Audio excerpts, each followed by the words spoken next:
Start হয় নাই। Join তুমি কোন স্ট্রিম কি ইউজ করতেছো? Oh,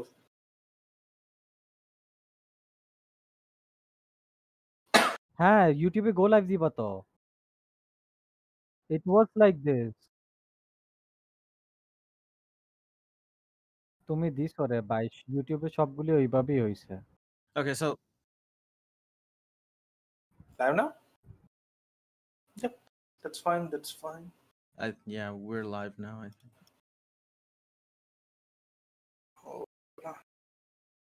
So do I just start over? Anyways, so DF also Red Bull. You have to notice that they Yeah. have Leona, Nocturne, and a Diana, right? And DF, this is a team comp that they love to play, where post level 6, you're gonna see Forest. He's just gonna sit in mid lane. He's not gonna do anything. He's gonna get his Raptors or like whatever jungle camps he can, and as soon as his ultimate is up, they're gonna dive onto Panakabai fans and delete him right away. Because what can a Syndra do, right? Of course, she does have E, the Scatter of the Week, as a disengage too, but Nocturne's gonna go right through it if he times his spell shield properly. Definitely. And that is an arsenal. That is one of the tools in his arsenal that he has to counter that center pick. So we were looking at a very explosive team composition coming from DF. So ladies and gentlemen, if you're joining us right now, this is the ROG Battlegrounds Grand Finals between Deimos Force and Elixir Gaming. We're going to have a cracker of a series here. It's a best of 5. Both these teams have clawed their way to the top by beating out the very best in the South Asian region. So now they fight for the penultimate title. Deimos Force opting for that really engage heavy team composition in favor of something that protects them. Crixus is on the Lucian, in contrast to his favorite Aphelios, which is really interesting. We've talked about that, but the stream wasn't live, unfortunately. But Subasa, looking at Elixir Gaming's team composition, they are no slouches in the initiation department or the damage department either. indeed, right. Both of these teams, they have the tools that they want in terms of a team fight or an engage. Even in terms of a pick, since both teams have the Lilia, the Syndra, and on the other side there's the Nocturne along with a Scion.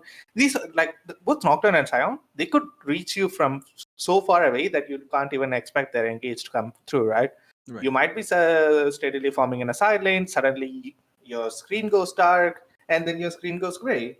That's how the game works. Definitely, and Force is gonna basically, exercise his reign of terror from that particular position. But we haven't really touched upon the fact that there's a Lilia pick for Black Infinity in the counter pick as well, in the opponent jungling position as well. So what do you think about the matchup that these two champions actually are gonna have? This is kind of a weird matchup for me because like I don't think both of these champions want to interact with each other, right? Ideally, if you're either Nocturne or Lilia, you don't want to deal with the other jungler. You want to use your own tools to farm up way fast, like as fast as you could, and impact the lanes as soon as possible, right? Lilia, she's going to be super strong in those dragon fights where once the Runic Echoes is completed, she has a potential to pull off a 3-man or a 4-man ultimate just by like from outside of range effectively. Right. So yeah, I think the jungle matchup, it's not going to be as interesting to watch. We're probably going to see both of these junglers. They're going to try to farm it out. They're going to try to look for counter ganks if they think their counterbot is going to do something. For the most part, initially, there's nothing that's going to be happening in the jungle, right? We're going to have to look at level 6 where Nocturne gets its ultimate, and that's when we're going to see him going back to mid lane over and over and over again. Because, yeah, bot lane has enough setup.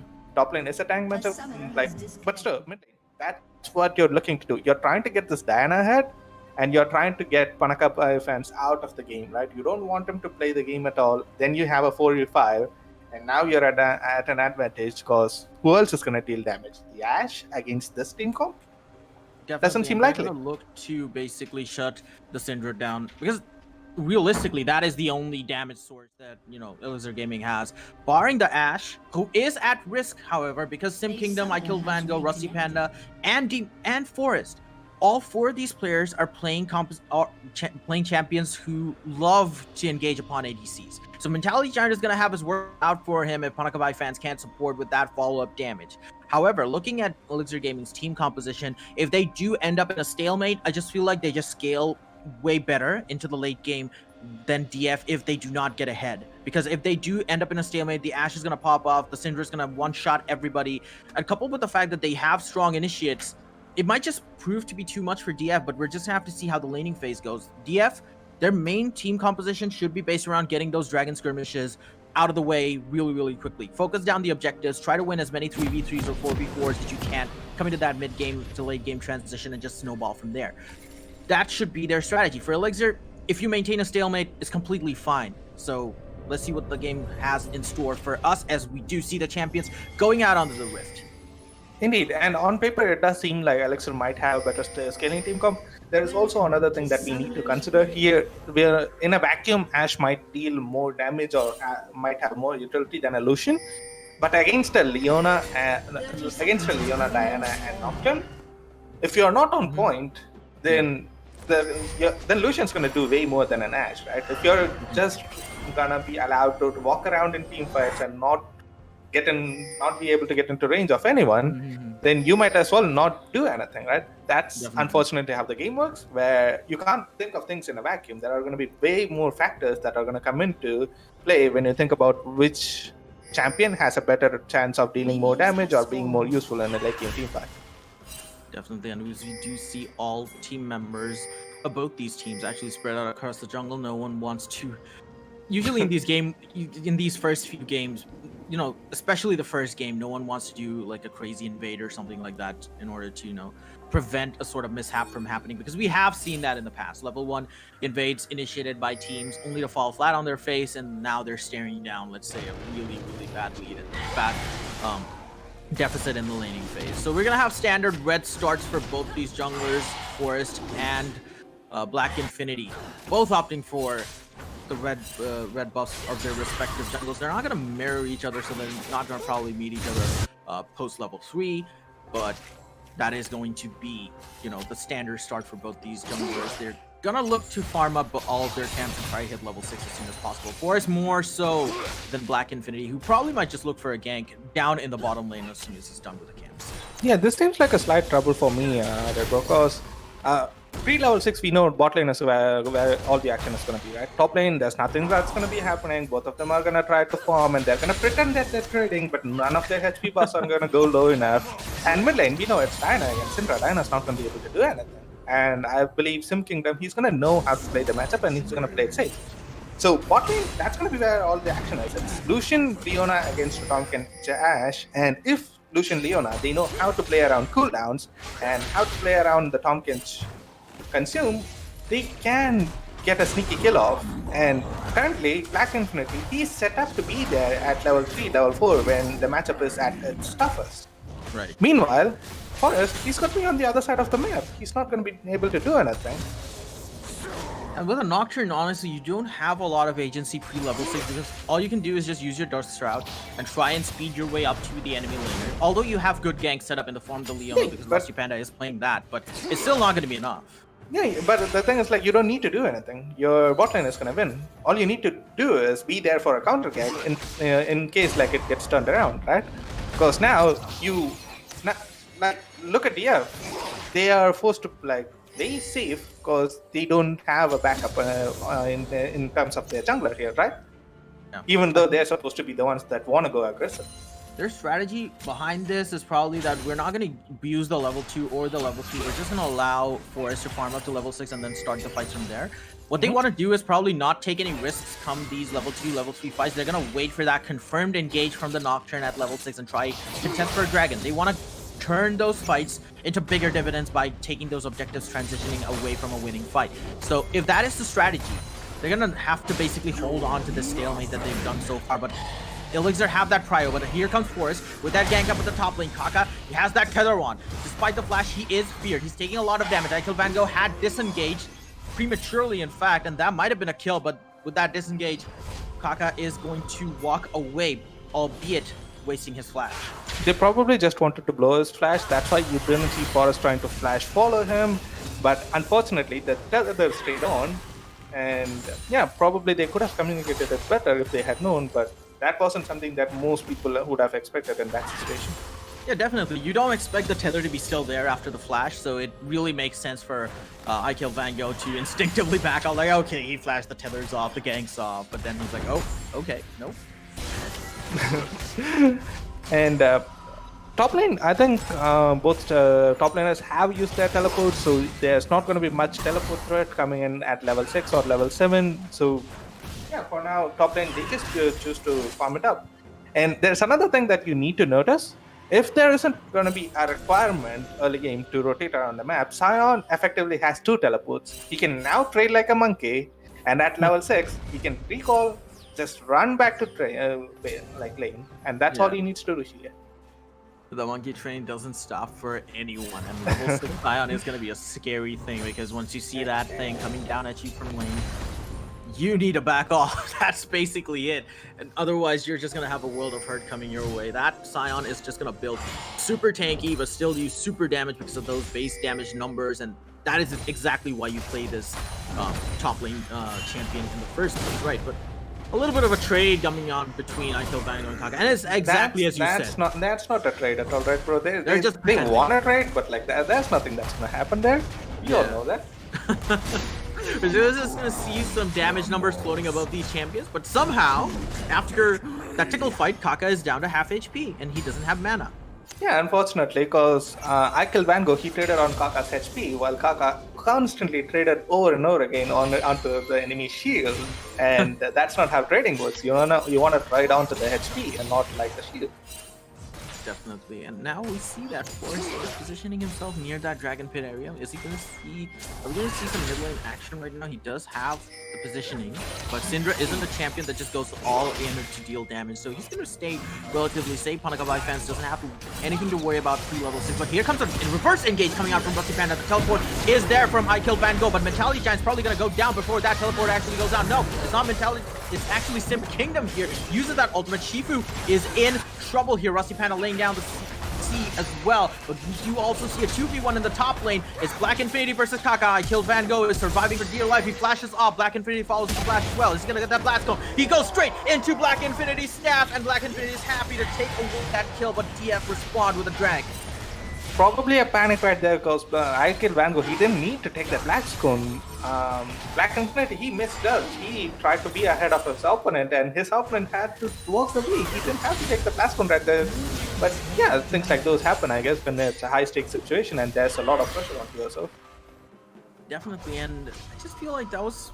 Oh, Matt, that was just a huge skirmish going on in both sides of the map, but DF, they do come away with the longer end of the stick because they have the first dragon to their name. It's a Mountain Drake, so not really the most useful first Drake that you want to get, but still, free stats are free stats. And yeah, indeed. And usually your first Drake, you want it to be a Cloud Drake so that you don't end up with a Cloud Soul. Unfortunately, that's not the case. Mountain Soul is not going to be on the menu for this game. The other thing is, we have been talking about how strong Lucian Fiona is going to be, and how the Ash Tomkins, they lack tools to fight effectively.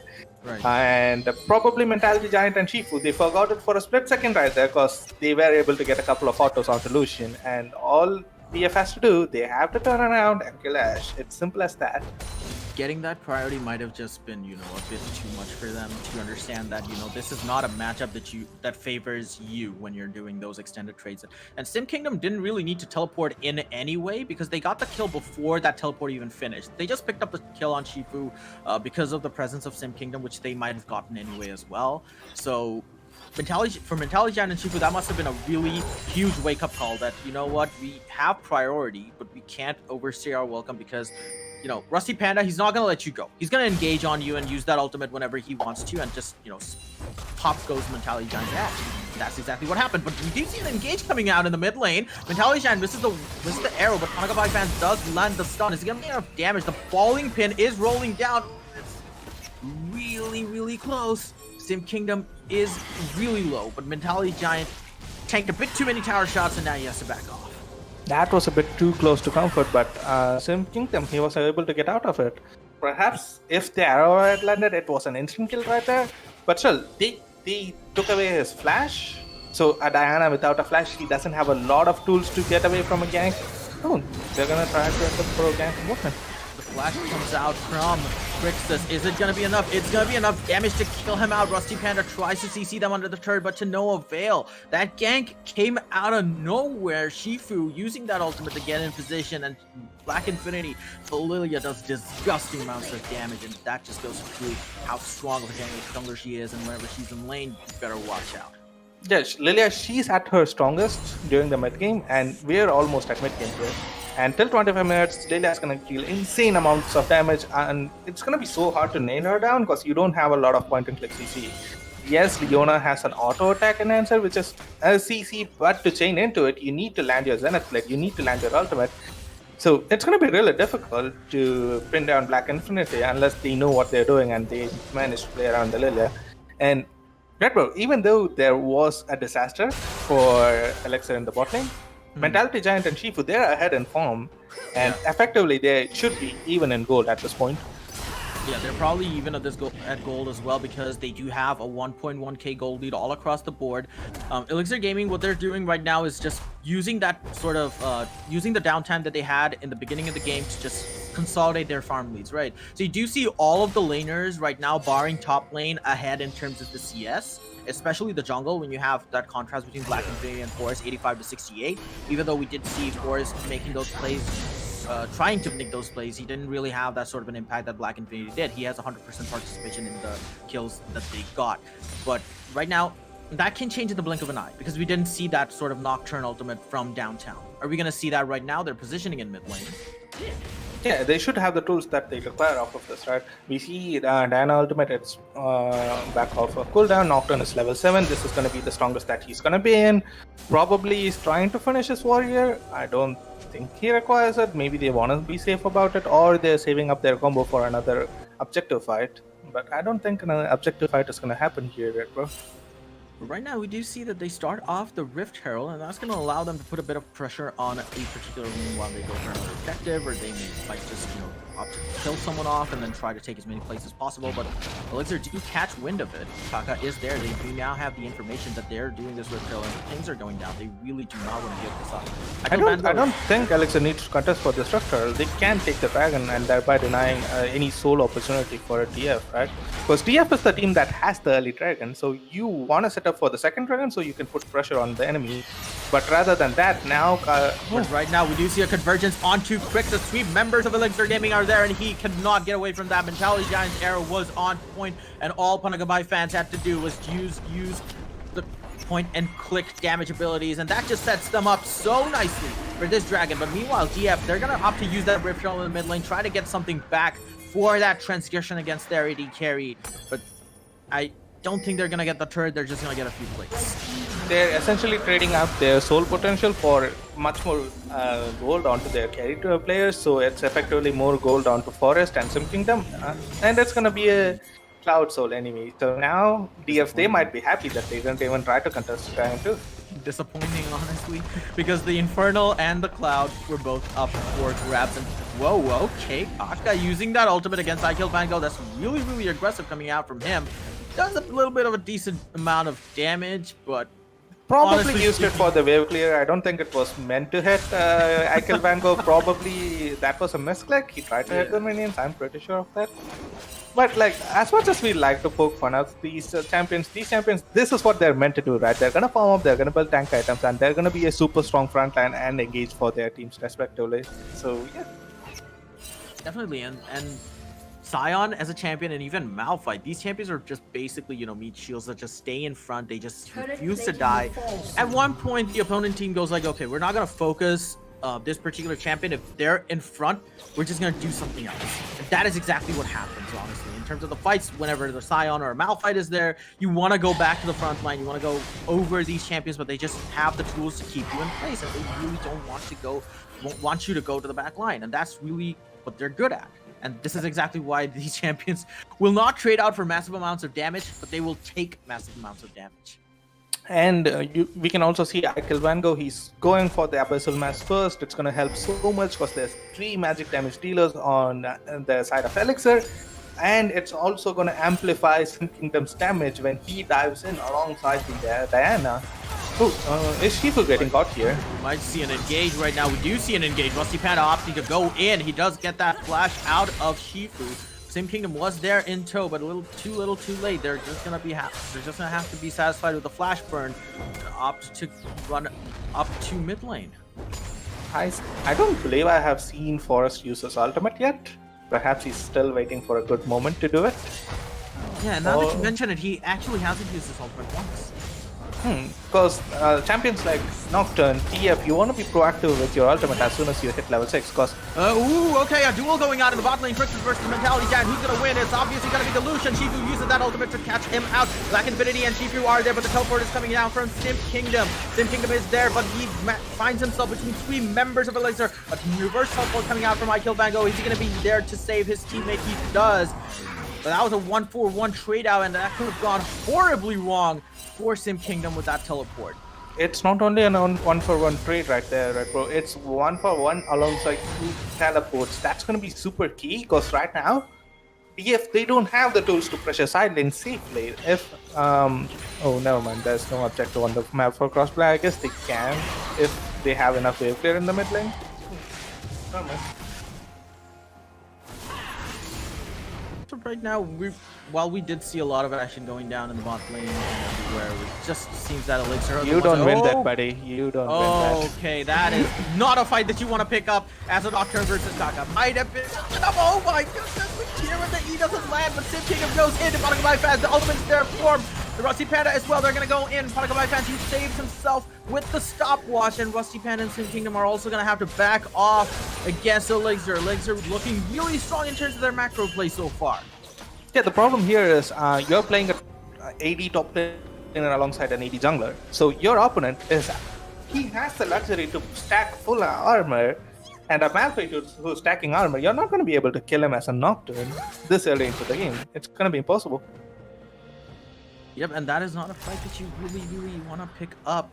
Well, Forrest, it's really strange to see that he hasn't really used his ultimate all throughout the rest of the game, the game, honestly. Yeah, not even in like the last skirmish. He could have just thrown it out to deny vision. There's like maybe he has a reason for it, but it feels like he needs to be more proactive with his ultimates. I see that he's going for the Black Cleaver build. He's not gonna try to be that assassin who like dives into the enemy backline and kills the Ashe or something. If he's gonna go for an utility-oriented build, then he needs to act like one. And the window of opportunity for these sorts of ganks is also closing. We are in 17 minutes, and after like 3 or 4 minutes into the game, he's not going to be able to use that sort of an opportunity to you just saw him get bodied by a Malphite. Now, eventually you're going to get to a point where if you try to gank a Malphite, the Malphite is going to be the one ganking you instead. So, and the same might go for mid lane when Panakamai fans completes its Danyas. All of a sudden, if he aims it properly, your burst damage is down. You can just scatter the weak and walk out. There's nothing that you're going to be able to do. And Elixir Gaming are well in position to take away this dragon from DF, even though they were around the outskirts of that dragon pit. But here comes IKillVanGo, uses that ultimate, but to no avail. He does deal damage to Black Infinity, who has to stopwatch to force himself to survive. Sixers gets taken down by Kaka. The Malphite is playing difference for them, while 3 members of DF are fighting off against 2 of Elixir. Panakamai fans surviving with a sliver of HP. Sim Kingdom is going to take that away. IKillVanGo somehow surviving the rest of the fight, even though he went into 3 members. Shifu in the backline trying to throw his tongue out, doing something. Kaka is stuck with 0 mana. Sim Kingdom is going to whittle him down, trying to get a kill off. His cooldowns are up. Shifu tosses him into the turret, but Sim Kingdom is having none of it. He uses that ultimate. IKillVanGo is going to try and tank the turret as much as he can. Sim Kingdom does not use that percent to perfection. Kaka lives to see another day. What a messy fight. A messy fight indeed, but Sim Kingdom, he has 4 kills on his Diana right now. This is going to be so scary if you're Elixir, if you're Panakamai fans, if you're Mentality Giant. How are you going to survive? The Diana, she's going to instantly kill you if you're not careful in your positioning. Now we see ourselves in a very unique situation. Sim Kingdom sitting at 4-0-0. He has a 250 gold bounty to his name. He is undeniably the strongest member on DF's team right now, even though Elixir have 2 members who are equally as dangerous. You have Black Infinity and Kaka, respectively, who are by the way, dealing massive amounts of damage and just causing outright chaos in every single fight. But that Diana is going to be really, really tough to deal with come late game. Indeed, and it's going to be whoever's backline is able to stay alive longer is going to be able to come out with the victory, right? It's going to be, is Kaka and Black Infinity, are they going to be able to kill Lucian and Leona and Nocturne effectively? Or is Sim Kingdom Honest Diana going to be able to kill our Konaka by fans and Mentality Giant? This is going to be how the team fights are going to be focused on. I don't think there's going to be any other aspect because, as you see, PF, they're even-ish in gold, but all of their gold is stacked onto Sim Kingdom right now. It's going to be, the game is going to be decided based on how well he's going to be able to execute his gold lead. Right. Else, Kaka and Black Infinity, they're going to just run away with the game. Because you saw last team fight, Princess, he wasn't allowed to do anything. Yeah, same goes for Mentality Giant because he was just jumped by Sim Kingdom. So looking at the team composition of, both the entities and the way that the fights are going, it's going to be interesting to see how each team utilizes their dive potential to kill off the other's backline, as you saw right there. Sim Kingdom is trying to look for someone right there. He does spot out Black Infinity with a Spying Orb. That's not going to be enough. I mean, the lens, actually. So, looking at both these team compositions, you have two aspects, proactive and reactive. Proactive in terms of the people who are just going to go in. You have Sim Kingdom, Rusty Panda, and Forest, who are just going to, try to bring the pain to Banakabai fans and Mentality Giant. While on the other side, you have Kaka and Black Infinity, who will try to kill off Princess as they can. But right now, as you say that, you see Sim Kingdom might be in trouble. A 4-man ultimate goes down. The shield is not enough. He deals a lot of damage, but he is shut down. And that's a massive shutdown that actually goes to Banakabai fans. They're going to push off this top lane with ease. Indeed, their only hope in terms of Sim Kingdom, Elixir say, we are going to take it away from you, we are going to dive us 4, we are going to kill you over and over again. And as you have noticed, he has the Nashus and he's probably going for a Liandry's. This is a build which wants to take those extended team fights or the extended skirmishes, or he wants to split push where he isn't built for outright burst. He wants to stack up the Liandry's. He wants to throw in more autos with his Nash's tooth, right?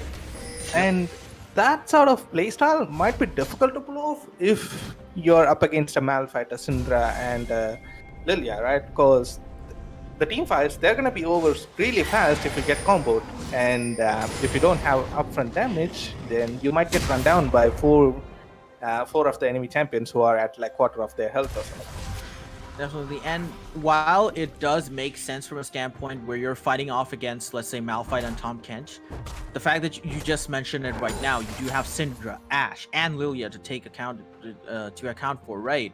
So when you have these champions that deal just outright insane amounts of damage, going that sort of a sustained route might not be the best idea. But if you're taking those extended trades in, where you have five members of each team just fighting it out with each other together instead of the separated, scattered fighting that we've seen so far throughout the game, it makes sense. I guess Sim Kingdom is predicting that the fights are going to go that way, but it's not going to be enough because here come Elixir from downtown. Kaka uses that ultimate, but he, of course, he's going to go in with the ultimate himself as well. No members have died so far, even though Sim Kingdom was taken down really low. Mentality Giant is going to get traded back on. I Killed Van Gogh is happy to secure that kill. Rusty Panda taking out to 200 HP, and Panagabai fans finishes him off with that ultimate. Lilia, Black Infinity tries to do something. I Killed Van Gogh is just going to be a nuisance for them right now in the front line. Are they going to go for the re-engage? Yes, they are. Here comes Sim Kingdom with that insane damage. Panagabai fans is going to use that stopwatch, but it's going to delay the inevitable. Sim Kingdom picks up a double kill, sets up DF for the Baron. So here's the thing, right? How did Mentality Giant end up in the front line of that skirmish? I feel like, he just cosplayed a tank for 5 seconds and just ended up, okay, wait, this is not right. We saw a team fight happening, and all of a sudden I see Ashe getting tower shots and tanking hits from Sion, which I don't think, maybe it was miscommunication or maybe he wanted to deal enough damage while the dive was occurring, but yeah, as soon as Ashe gets taken down, sure, you have a Syndra, but Syndra's not going to be effective enough in DPS to take down a Sion, especially when he has an Abyssal Mask first along with the Merc Threats, right? So, yeah, very questionable positioning right there. And that positioning had, catalyzed that defeat for Elixir Gaming in that particular fight, and the game has been blown wide open after that team fight. DF now have control of the Baron. They're going to try and put as much pressure as they can throughout all of the lanes, starting with top lane because that outer turret is still alive. They want to get rid of that as soon as they can and just try and consolidate their position in the enemy jungle through vision and also positioning.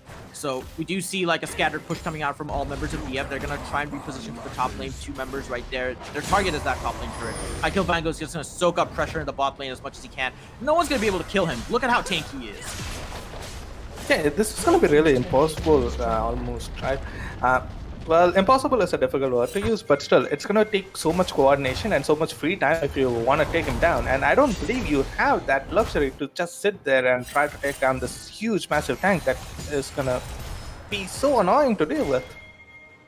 Absolutely, and you're going to have to commit a lot of resources as well, and that just allows Deimos Force to, take advantage of the fact that Elixir aren't really defending the other lanes that they're supposed to, so that's going to be an advantage for DF when it comes to engaging onto any member trying to, straggle them off at an inner turret area, because all of that's left are inner turrets right now. They're really, really scurrying to try and secure the resources in the jungle, trying to deny DF that sort of luxury so that they do not get those resources.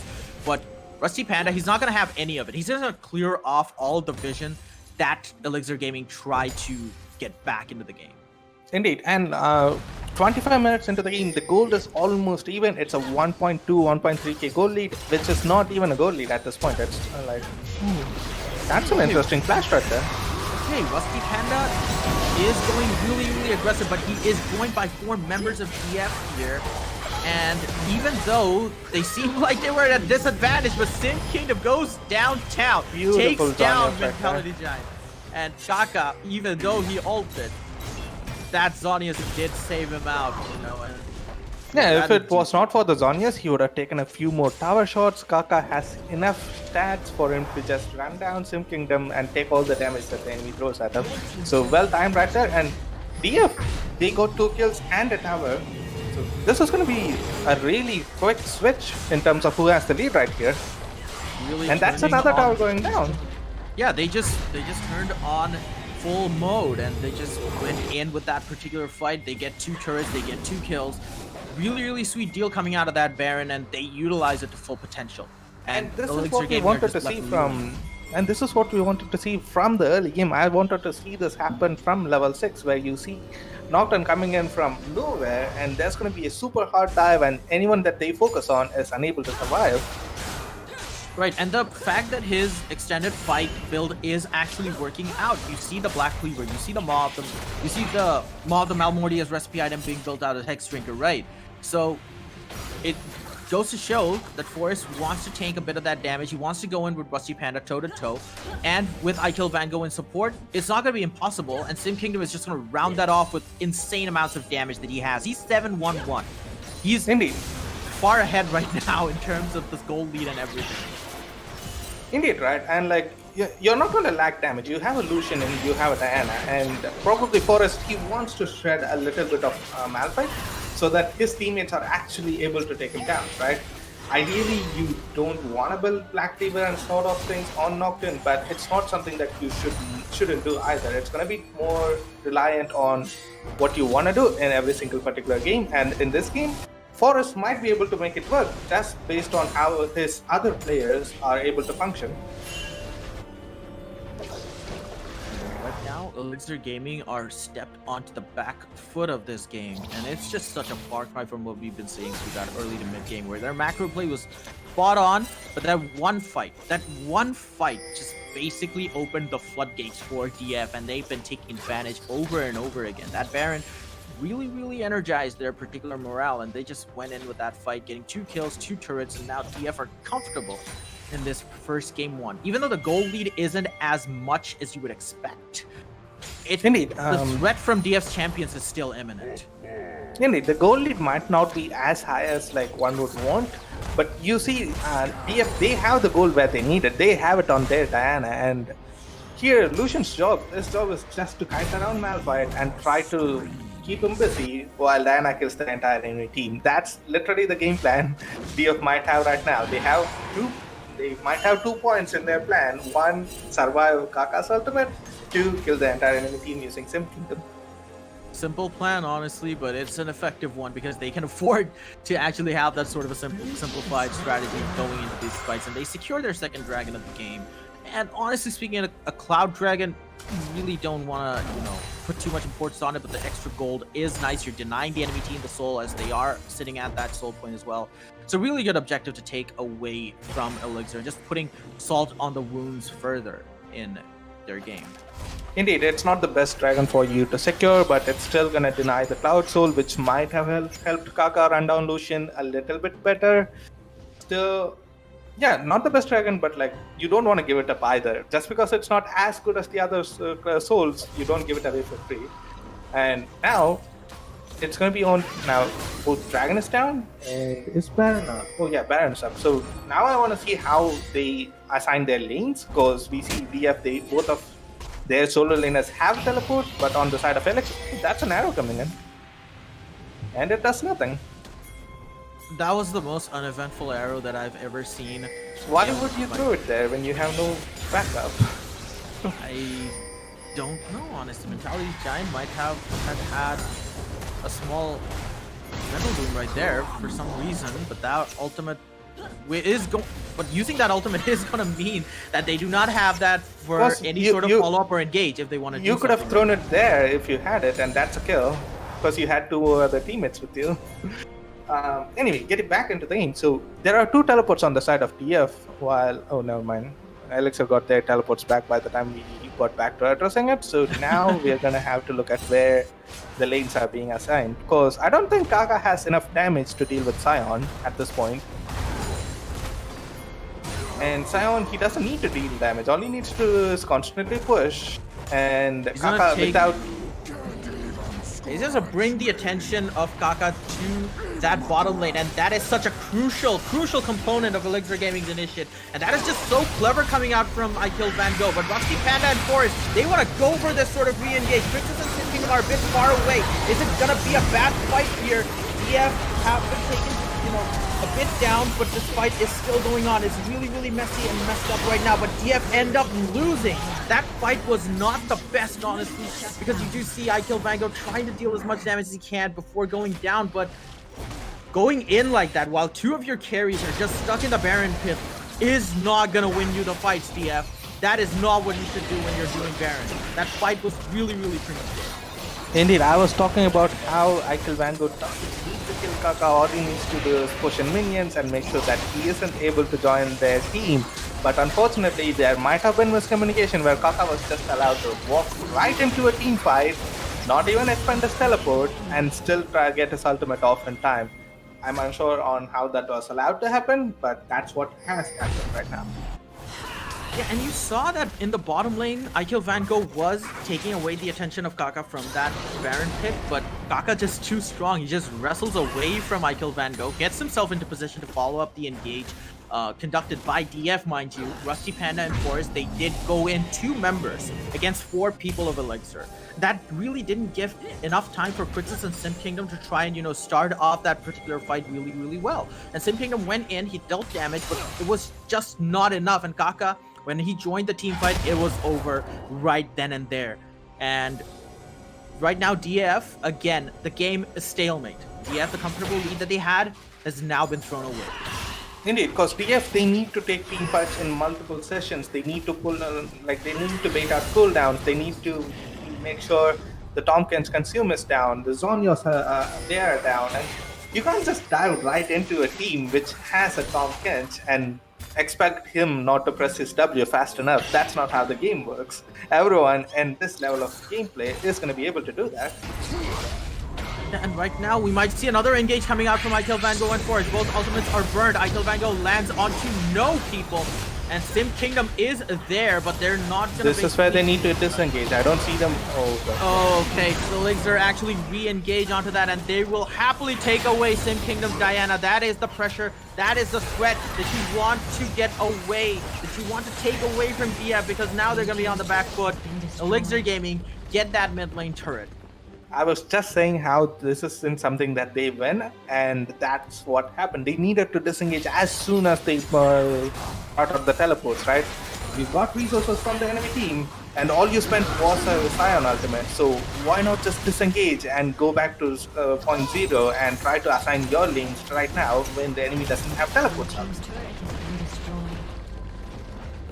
Constant mistakes all across the board for both these teams, except for the fact that Elixir have now found their footing again. The macro play that they showed in the early to mid game, they've found that again. They regained that, and now they're just taking the pain to DF right now, and they are going to get that Cloud Soul and cement their position in this game. But the way that has been going right now, it's been a real roller coaster of this right now. So we really can't give it to any team that, yes, they're in the lead, they're going to finish this really well, they're going to put that chokehold in with the Baron. So yeah, it's really unpredictable. Yeah, so far the game seems more like a game of volleyball than a game of League of Legends. Both teams, they are bouncing the ball back and forth. And I'm unable to predict what's going to happen here, right? We know what are the factors and like what each team needs to do to win. But it seems like those teams, they want to have an extended game and they want to have fun.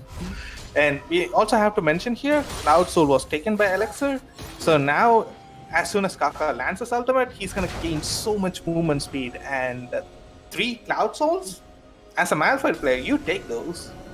Definitely, 3 dragons and 4. Spot out here, they spot him out. The spell shield is not enough, and the damage is coming out from Banakabai fans, who's been a black horse in this game. He's come back from being behind to Sim Kingdom in comparison, and he now sits at 724. He has a high enough gold bounty on him, 600 gold, and he is easily dealing the most amount of damage on the side of Elixir, and he's been there beating hard in terms of the damage that he's been dealing. But right now, Kaka goes into Crixus, the danger man they want to pick off. The ultimate comes down from Rusty Panda, going to follow up the support. Ideal Van Gogh is going to try and secure as much of the objectives as he can. Black Infinity forced to use the Zonias. Rusty Panda is being whittled down by Black Infinity. The entire damage that he's been dealing has been insane. I mean, Mentality Giant and Elixir, even though they did see a bit of resistance coming out from DF, they get that inhibitor and they're just going to be happy to walk away from it. Forrest, he has been kind of underwhelming this entire game.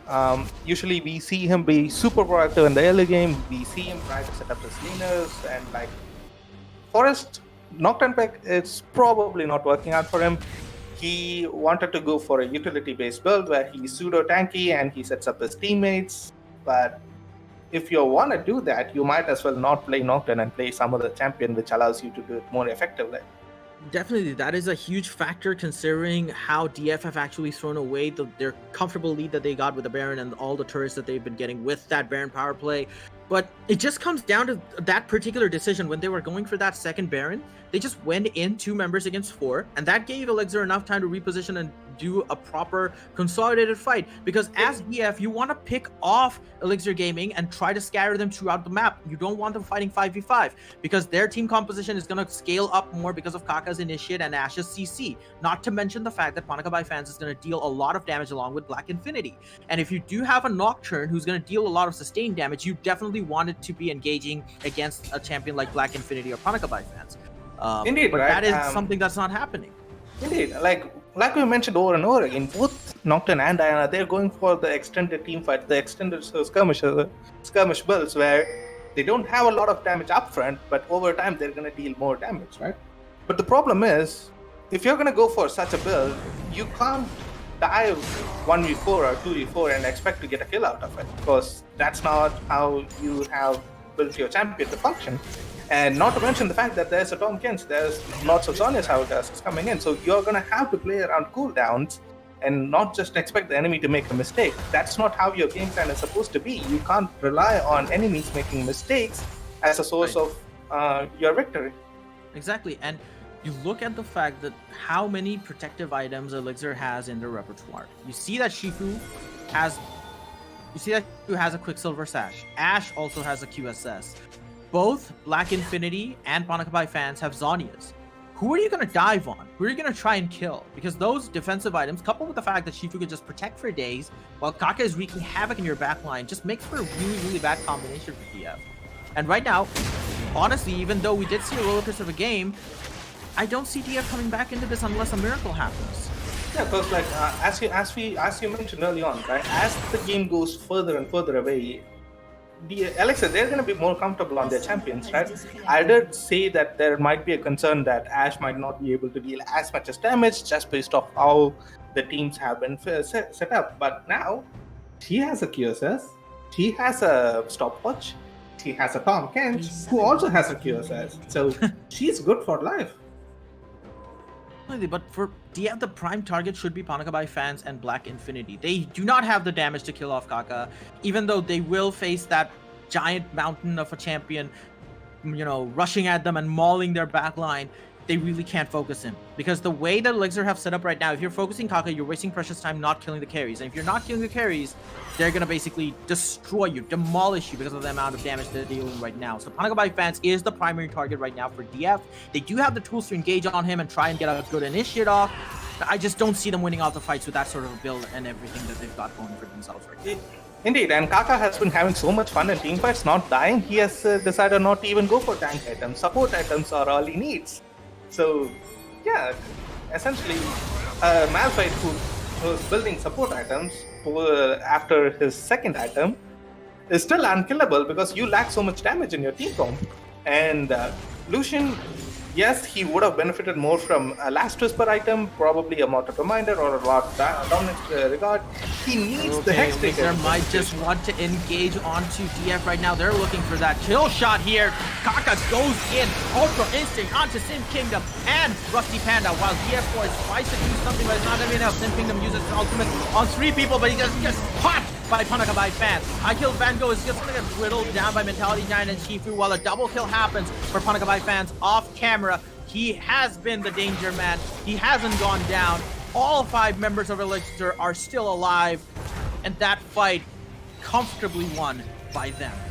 Forrest threw all of his spells onto the enemy. He dealt 0 damage right there.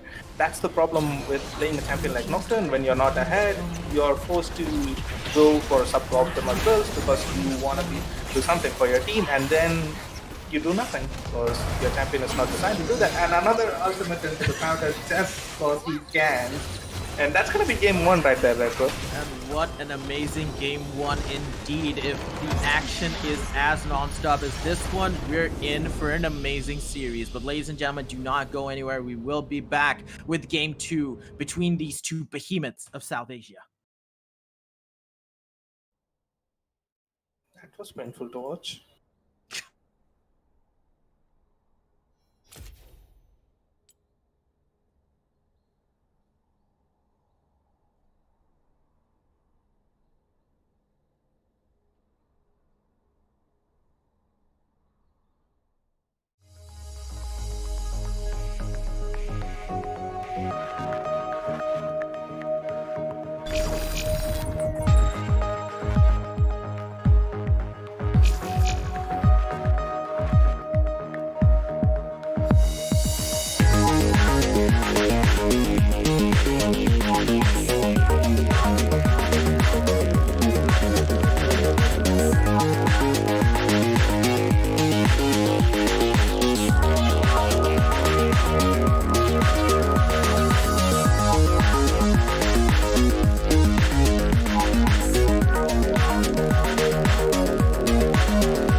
Okay, ladies and gentlemen, welcome back to ROG Battlegrounds. This is the Grand Finals between Deimos Force and Elixir Gaming. This is Game 2 of a best-of-5 series. Elixir Gaming took Game 1 after a roller coaster of a ride where both teams were just trying their hardest to throw.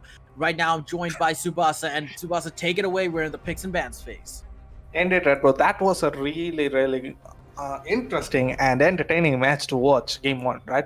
Game 2, I'm gonna look at TF and what they're planning to ban here. Because Game 1, they took away Lucian and they flexed towards bot lane because they didn't want to give Panakaba fans a solution, right? If they opt to ban, then like now they're on red side and they don't get first pick. Ooh, there goes the Ash that I have been talking about. So now we're gonna have to see what Mentality Giant is able to pull out. I think the only other champion that I remember him playing in the bot lane other than the Ash is Cassiopeia. I'm not sure if he's going to pull that out or if he's going to show us some other AD carry that he is able to pilot. But the thing is, we want to see Crixus picking up Aphelios because he has been superb on this particular champion throughout the entire tournament. And the Aphelios was open in the last game, but they just favored the Diana Syndra matchup over the Lucian Syndra matchup. So they just flexed that in the bot lane for Crixus. But are we going to see the return of the 300 years? Indeed, and they also wanted to go for the level 6 dive strategy, which they were... Oh, Irelia is open here. Huh. Does Elixir dare to pick Irelia in the first rotation? They do. They actually picked that up. They're like, okay, you left that champion open. We're going to pick it up. They banned out Lucian, which is nice because you don't want that flex pick. And coupled with the fact that Lucian is one of the champions that is really strong, that just makes a lot of sense that you ban it out. But what are they going to go for? Yeah, here's the problem though. Irelia, she's not this insanely overpowered champion which has no answer, right? There are ways to play around Irelia and there are champions that can deal with her. The problem here is you don't know who is the one that's going to be piloting Irelia here. Is it going to be Panakaba fans in the mid lane or is it going to be Kaka in the top lane? And if you don't guess it properly, they could always swap it around and now Irelia has a free lane all to herself. Are they going to show that bot lane outright? No, they opt to show off the jungler, and it's going to be a Hecarim pickup for Forest in the jungle. That's a really strong pickup right there because Hecarim, as you know, he's a steamroller of a champion. Once he gets ahead, he's nigh unkillable and does tons of damage. He really loves to snowball and has immense pressure potential all across the map. And he's really fast at farming as well. So that's an all-round really good pickup. And the early Ezreal coming in probably as a safe pick for Crixus. He could have waited it out and seen what are the other champions he has to face off against before picking it up, but they want to be safe here. And probably, I think DF, they're forcing Elixir to pick up an AD carry right now, else they'll ban out more AD carries in the second rotation. Exactly, and Mentality Giant picks up the Nidalee for Black Infinity, and that is such a really good counter to Hecarim because he is weak against early game duelists, like junglers who are really strong at just dealing a lot of damage to one particular champion from level 1 to level 3. So Hecarim is a bit weak in that regard. So it really does fall onto Black Infinity to take advantage of that power spike and try to set BF Force behind for the rest of the game by going for an invade or going for a counter gang. We might see a mirror jungle route this game. They might just opt to try and get vision around Forest's jungle area and try to mimic that so that they meet at the ending point of their jungle route. But they do pick up that Senna. So here's the thing right here. Mordekaiser is a really good pickup into an Irelia. You have to survive the early game by try not to duel too much. And at level 6, if you use your ultimate on a fully stacked Irelia, you're gonna gain so much attack speed and so much stats, and the Irelia player, he's probably gonna cancel his own autos because he's not used to having its stats stolen all of a sudden when he's fully stacked, right? Yeah. It's gonna be a difficult matchup to play for Irelia if the Mordekaiser knows what he's doing. The problem again, as I mentioned, DF, they don't know who the Irelia is gonna go towards, right? It could be Panakaba fans or it could be Kaka, right? Yeah, the champions. And I'm unsure if Eichel, Van Gogh, and Sim Kingdom, both of them are able to pilot Mordekaiser to an effective degree where they could just swap around at the last moment. Yeah, but the last ban does come back, and they are actually predicting that Gangplank is on the menu, and they're just gonna pick up that one and just probably send Irelia to the mid lane with Panakabai fans. But right now they have an option to use Mordekaiser in the top lane against Aurelia if they do pick it up. But right now, Elixir's team composition, the way that they picked up so far, does not imply the positioning of Aurelia in any sort of a lane so far. Indeed. Now, if they need to pick up support, they don't want to show the other solo laner here. They want to have the advantage when it comes to counter picking. That's the only thing that you have in red side at this moment. So, and is it going to be a Thresh? Is it going to be a Blitzcrank? Or is it going to be Leona again? It is going to be Leona again for Rusty Panda. To great success, he used that in the bot lane skirmishes. Despite the fact that they did lose out on a lot of them, it was not because of Rusty Panda, it was other reasons, but they do favor this Ezreal Leona matchup going against this particular Senna. So now, the money is going to be betted right here. Elixir, do you go for that top laner, or do you go for another flex pick that can be used anywhere? If it's a Vladimir, then it's going to be so difficult for DF to make a decision, right? How do you guess which champion is going where? And even if they do guess it right, any day, Panakagabai fans can just walk straight to top lane if he doesn't favor the matchup. Because we know both Kaka and Panakagabai fans, they are solo laners. And Kaga has been playing. Oh, that's a Renekton coming in. Okay, so locking in the fact that we do have an Aurelia mid lane, it makes things easier for Sim Kingdom to choose his champion. He might just opt for using Renekton mid even. That is something that they can also go for. It's still so difficult to guess here. The Cassiopeia is an interesting pickup. It's able to function well enough into Aurelia or Renekton if you know what you're doing, right? If you're good with your miasma and if you're good with your trading patterns and you know where to position yourself, you can play both of these matchups well enough as a Cassiopeia. And Cassiopeia is one of those oppressive mid laners right there who uses that miasma, and Renekton and Aurelia, both these champions fall prey to that. So it's a really, really interesting pickup from DF. It's actually a very clever pickup that just addresses both the champions' strengths and weaknesses. So we're going to have to see where they go. My eyes are on the top lane matchup here because it's going to be a Renekton against a Mordekaiser. If either of these champions fall, like they fall behind, it's going to be so hard for them to do anything in a team fight. A Mordekaiser who gets killed inside his own realm is not even a champion. And the same goes for Renekton, where unless I do acknowledge that Kaka is like a really good player and whatnot, but unless you're a top Chinese Renekton player, I'm sure that your champion is going to fall off when late game arrives. Definitely, and that is the tendency of Renekton to fall off during that particular point of the game, and they're just gonna, switch back the focus to Panakabai fans or Mentality Giant to do most of the work, while Black Infinity and Shifu just become a nuisance for the enemy team. But on the side of DF, I'm favoring their team composition more this round. This seems like a better rounded team composition in terms of the champions they picked up. They have early game damage, they have good scaling, they also have a decent amount of CC. It's all in all, a more balanced team compared to the first game. So I'm favoring their chances for this one, provided they get an advantage, but they don't throw. Indeed, right. Forrest, he's on the Hecarim. It's going to be less punishing than a Nocturne. When he attempts the dives, he's not going to get instantly killed, and it's going to allow him to not be forced to build so much damage. And you can go for the Triforce into tank build here, and you can do your job just fine. It's not going to be a repeat of game one where just because you don't have the damage items and you go for utility items, you're useless all of a sudden. Yeah, we're going to see how this particular game actually goes out, because both these teams, they're really finicky when it comes to retaining leads, even though Elixir solidified themselves in the late game. It wasn't because of the merit of the macro play or the plays that we're doing. It was more of the champions of the team comps that they selected and the fact that they just went into that late game transition period and the champions fully unlocked themselves, right? So we're in for another roller coaster game, probably, but DF, they're looking really strong, but looking at how the first game went, I can't bet any money on this. Do you have any predictions for this? I don't think I'm going to be able to predict anything either, Redbro. Seeing off of like champion drafts alone, it seems like DF, they are going to want a team fight again. They are reliant on the Ezreal Cassiopeia to do insane amount of damage while also being safe and having a decent amount of peel or escape for both of them, right? But you see on the side of Elixir, it's going to be all on Aurelia and Nidalee, right? It's going to be Panakabai fans and Black Infinity to run away with the early game and snowball right into it. Because yes, Senna does scale well enough, but the other champions, they're not really known to be these insanely well scaling champions who are gonna be comfortable sitting back and doing nothing, right? Right.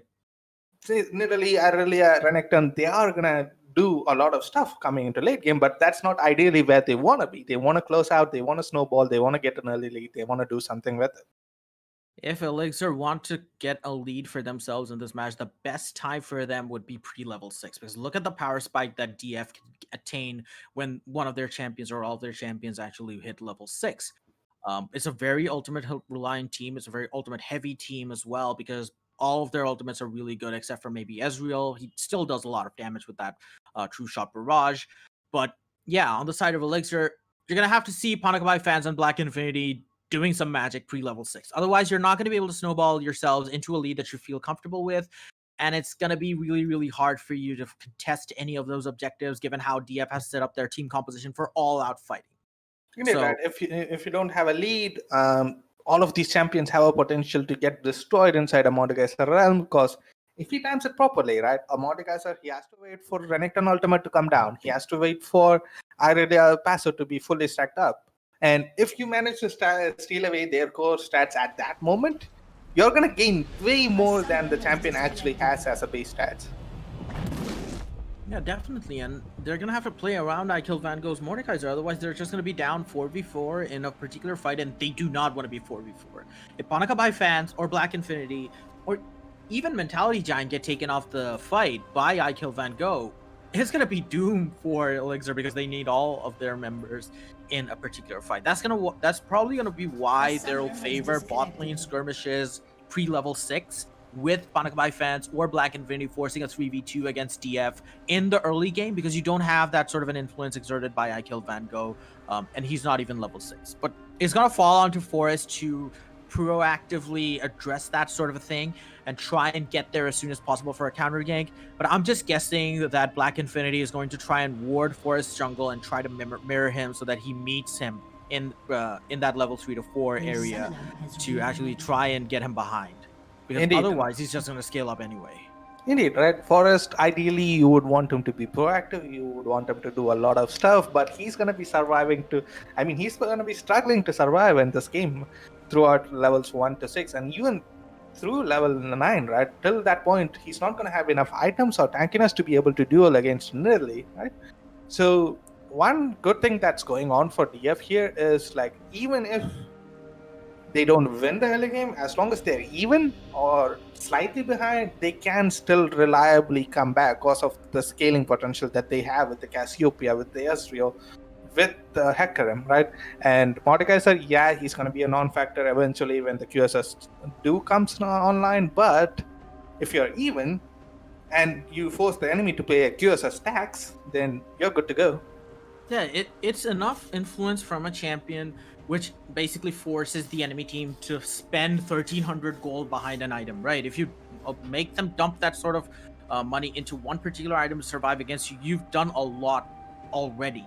So Mordekaiser has that sort of a presence. It's a really good pickup for any sort of team composition, barring one that's against a more mobile composition. I feel like Mentality Giant could have gone for a bit more, agile ADC in comparison to the Senna, but that's just how the team composition is right now going for it. And Shifu, with that Tomkin, she's going to be able to protect Mentality Giant's Senna in these extended fights, but I'm not favoring the fact that, Senna is a champion that has no mobility spells. So it's going to be hard for Mentality Giant to navigate these fights that DF are going to put out.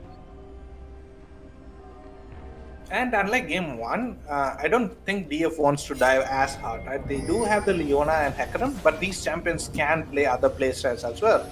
And now that you have an Ezreal and Cassiopeia, Tompkins, he's not going to have as much value as he had in game 1. Yeah, because you do not have that opportunity to take away these champions just in the blink of an eye or protect your own, because you have that dive and the Mordekaiser coming in. So for Panakabai fans, and especially Kaka, it's entirely on the early game. What you do pre-level 6 is going to set up the foundation for the rest of the game that's going to allow you to build a lead. So if they do not get that lead and DF are in a stalemate coming into that mid-game or that level 6 transition period, DF are going to win DF will be favored to win in all of those engages, unless, of course, Elixir get a pick off. So DF are gonna have to be careful, even though they do get level 6 and hit that power spike. They're gonna have to safeguard themselves against a potential pick off by Elixir. Yeah, indeed. With every other thing being even, we should be able to know the result of this game at 15 minutes, right? That's gonna be the point at which we are gonna be able to say, okay, this team has an overwhelming advantage at this point. Of course, there are gonna be micro errors and player tendencies and stuff like those, but purely going off of a champion to champion comparison, 15 minutes, if you're not ahead as Elixir, you're gonna have a really rough time. Definitely, and we do see a few trinkets of vision coming out from DF in the opponent's side, but surprisingly nothing coming out from Elixir, so they're not going to have any idea of where Forest is starting out. And also, Black Infinity is starting again with a reverse laning jungling route, so they're not going to meet each other in that level 3 or level 4 timeline, so they're not going to have any fights, and Forest is just free to try and gank bottom lane or transition into a mid lane.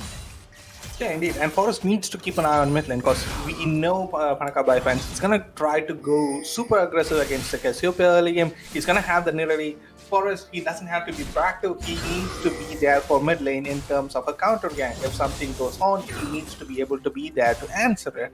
And that's all that is needed of him to do throughout the entire game. And let's see if he's able to pull it off. Yeah, both these junglers opting to clear out the red sides of the map and try to hit as many as they can. It looks like they're going for that level 4 push every single time. Every single game we've seen that happening. Kaka laying down a little bit of aggression onto iKill Mango. That's not going to deal a lot of damage and not going to do anything. But looking at both these lanes, mid and top, they have prio here. We do see Rusty Panda going for another roam down in the up in the mid lane. That's what he likes to do, coming from downtown out of nowhere for a gank. You know someone is under pressure when you start seeing them miss free minions, right? iKill Vango, he was sitting at 4 minions and like we saw 4 other minions die in his range and he just missed the last hits right there. That's not something you want to see out of your players if this is a crucial game right here. And right now, that's a really mellow start to the game right now, considering all things and how Elixir Gaming just have to turn on their champions in the pre-level 6 period, and they're not going to see in much action. But DF Forest, he is there, spots out Shifu, and he really doesn't do anything. Did Shifu just steal away the scuttler as if nothing happened? Huh. Yeah, exactly, and that's just a huge blow to Forest because the Scuttle Crab just gives you so much XP, and having Shifu steal that away from you is just really, really annoying for you as a jungler because you're not going to be level 4. And Black Infinity, he's already level 4. Yeah, because like Forest, all he wanted to do, ooh, that's an instant flash coming out of Vango. Perhaps he could have tried to do something with the huge minion wave he had, but no, he didn't want to take any risk right there. Right now, that aggression coming out from Panakabai fans. He's going to be laid down too deep. Sim Kingdom is still surviving a bit. The first blood comes down for Panakabai fans. He falls for his life, but Irelia, level 6 kill. You're going to take that. Yeah, you're going to have to snowball super hard. It's a first blood against a normal kill right there, so you're going to get 100 more gold. Now we're going to have to see how Panakabai fans uses this extra gold or this initial gold that he got, right? Because we know Cassiopeia, if she gets gold, she's gonna get a gear. It's not that much of a combat stat. Yeah, mana does have you deal more effective damage, but it's not like something that's gonna make a lot of difference. So now, with the trait that he got, he needs to do something with it. Panakabai fans, he needs to make something happen in the mid lane with the gold that he got early on. Yeah, and for Irelia, these kills are going to mean a lot. And usually Panakabai fans opting to relentlessly go on the aggression against Sim Kingdom. Might just take a bit too many third shots. But he won. That's okay. Sim Kingdom is still ahead in terms of, not just Sim Kingdom. Panakabai fans is still ahead in terms of priority in the lane. Forest isn't really doing anything. He's making his way up into the top lane side, trying to catch out Kaka, who's just going to comfortably back off while they do spot him out. Well, they don't spot him out, but they know that he might just go in top lane because that push was coming out and they opt to do the Infernal trade. And that's one of the most comfortable trades. DF did not know the Elixir were there, taking down that dragon right from under their noses. And level 6 coming in for Sim Kingdom right here. So from this point, Panaka fan, he has to think twice before he tries anything. If he's not fast enough in his reaction and he gets stunned by a Cassiopeia ultimate, you don't have a lot of survivability as I realized this early into the game. Of course, even though he was positioned in for a gank, this is not a fight that he wants to pick. He's still at level 4 while Black Infinity is at level 5. He's going to move into that mid lane. Sim Kingdom is going to join Forest to try and protect him as he wants to secure the Scuttle Crab, but Black Infinity is going to drive both of them away because they sense imminent danger. They know Kaka is missing. They know that he's going to try and come mid lane.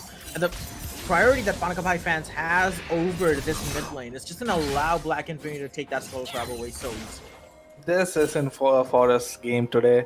First he has a Scuttler stolen, now his camps are being contested as well. This is what we were talking about, right? Nidalee is going to far outperform Hecarim when it comes to skirmishes and early game duels, right? And as Hecarim, you need to be on point in your pathing and your macro and your information gain so that you can dodge the matchup and you can make your way towards your Triforce and your early items. One of the things that I'm seeing right now, Forest is opting to steal away the red buff of Black Infinity. He will take it off. Meanwhile, Panakabai fans, smooth as silk with his aggression, takes a turret shot, but that's still enough. Uses that ultimate against Sim Kingdom. Sim Kingdom uses his ultimate against his own, but to the back of Panakabai fans, he still gets a bit of damage done onto him by the turret. But here comes Rusty Panda. The flash exhaust and the auto attack to Zenith Blade. Sim Kingdom is there. DF Forest comes in from downtown to hurl slam onto the face of Panakabai fans. He picks up the first kill. He picks up his first kill of the game. Beautifully done right there. If a laner has priority, that also means that he has to overextend to a certain degree, right? And right there, Panakabai fans, he didn't have Black Infinity's backup, but he still opted to go in too deep. And we all know that DF is not a team with one jungler, they have two instead. Definitely, the Rusty Panda just loves being in those weird, unorthodox positions that you do not expect a support to come out from, especially in these points of the game. And that is the element of surprise that he brings to the opponent team. And that is exactly what paid dividends for them, because Forest just now has a kill that's going to set him up nicely to come back into the game. He's going to hit level 6. He has hit level 6. He has that ultimate. Now he might just try to look for some ganks. And this is the point that I was talking about, where as time goes on, the pressure is going to be more and more towards Elixir. You see Panakabai fans, he's trying so hard, he's throwing everything that he has, he's taking so much risk. And eventually, he's going to misstep one or two times, right? You can't take risks and not expect to fail once or twice. But this isn't a game that is going to have...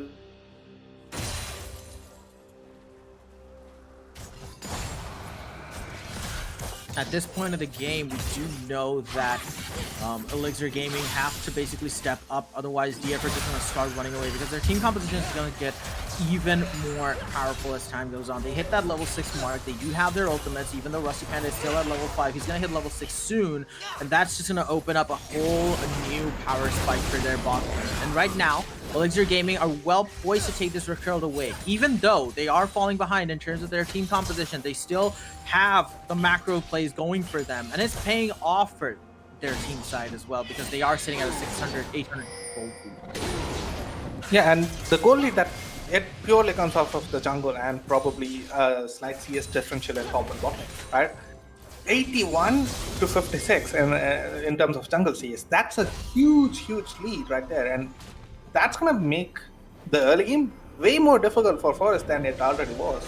Because now, Nidalee, she has a Runic Echoes for your two Triforce components. What are you gonna do now? Yeah, what I wanted to point out the fact is that Black Infinity, his farming has been on point. He's right on par with the laners, in fact. He's 82.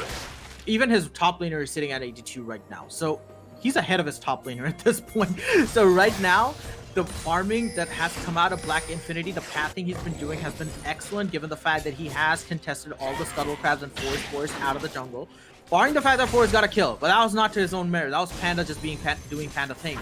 So right now, Forest is going to try and bait out Black Infinity. Oh, look, I'm a poor horse and you're level 8. But here comes a flash ultimate from Sim Kingdom. Rusty Panda misses the solar flare, but they're not going to mind because Sim Kingdom pick up that kill. Panakabai fans is not going to force the fight. 3v3 right now in the mid lane. That is insane damage coming out from Mentality Giant, who's going to be able to pick up the kill over Rusty Panda.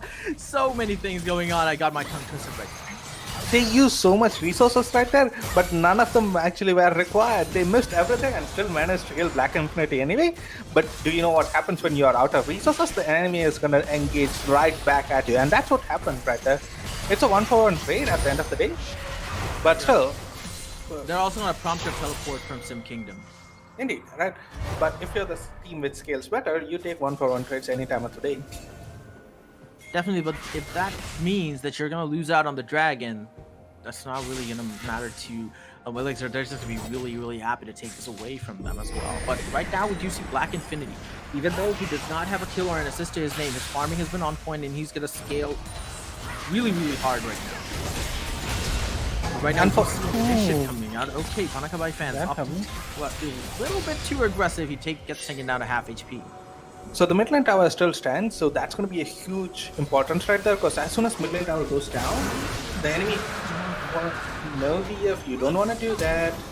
Okay, so Forrest pops the ghost in favor of the flash burn from Kaka because he did not have his slice and dice to take him over the wall.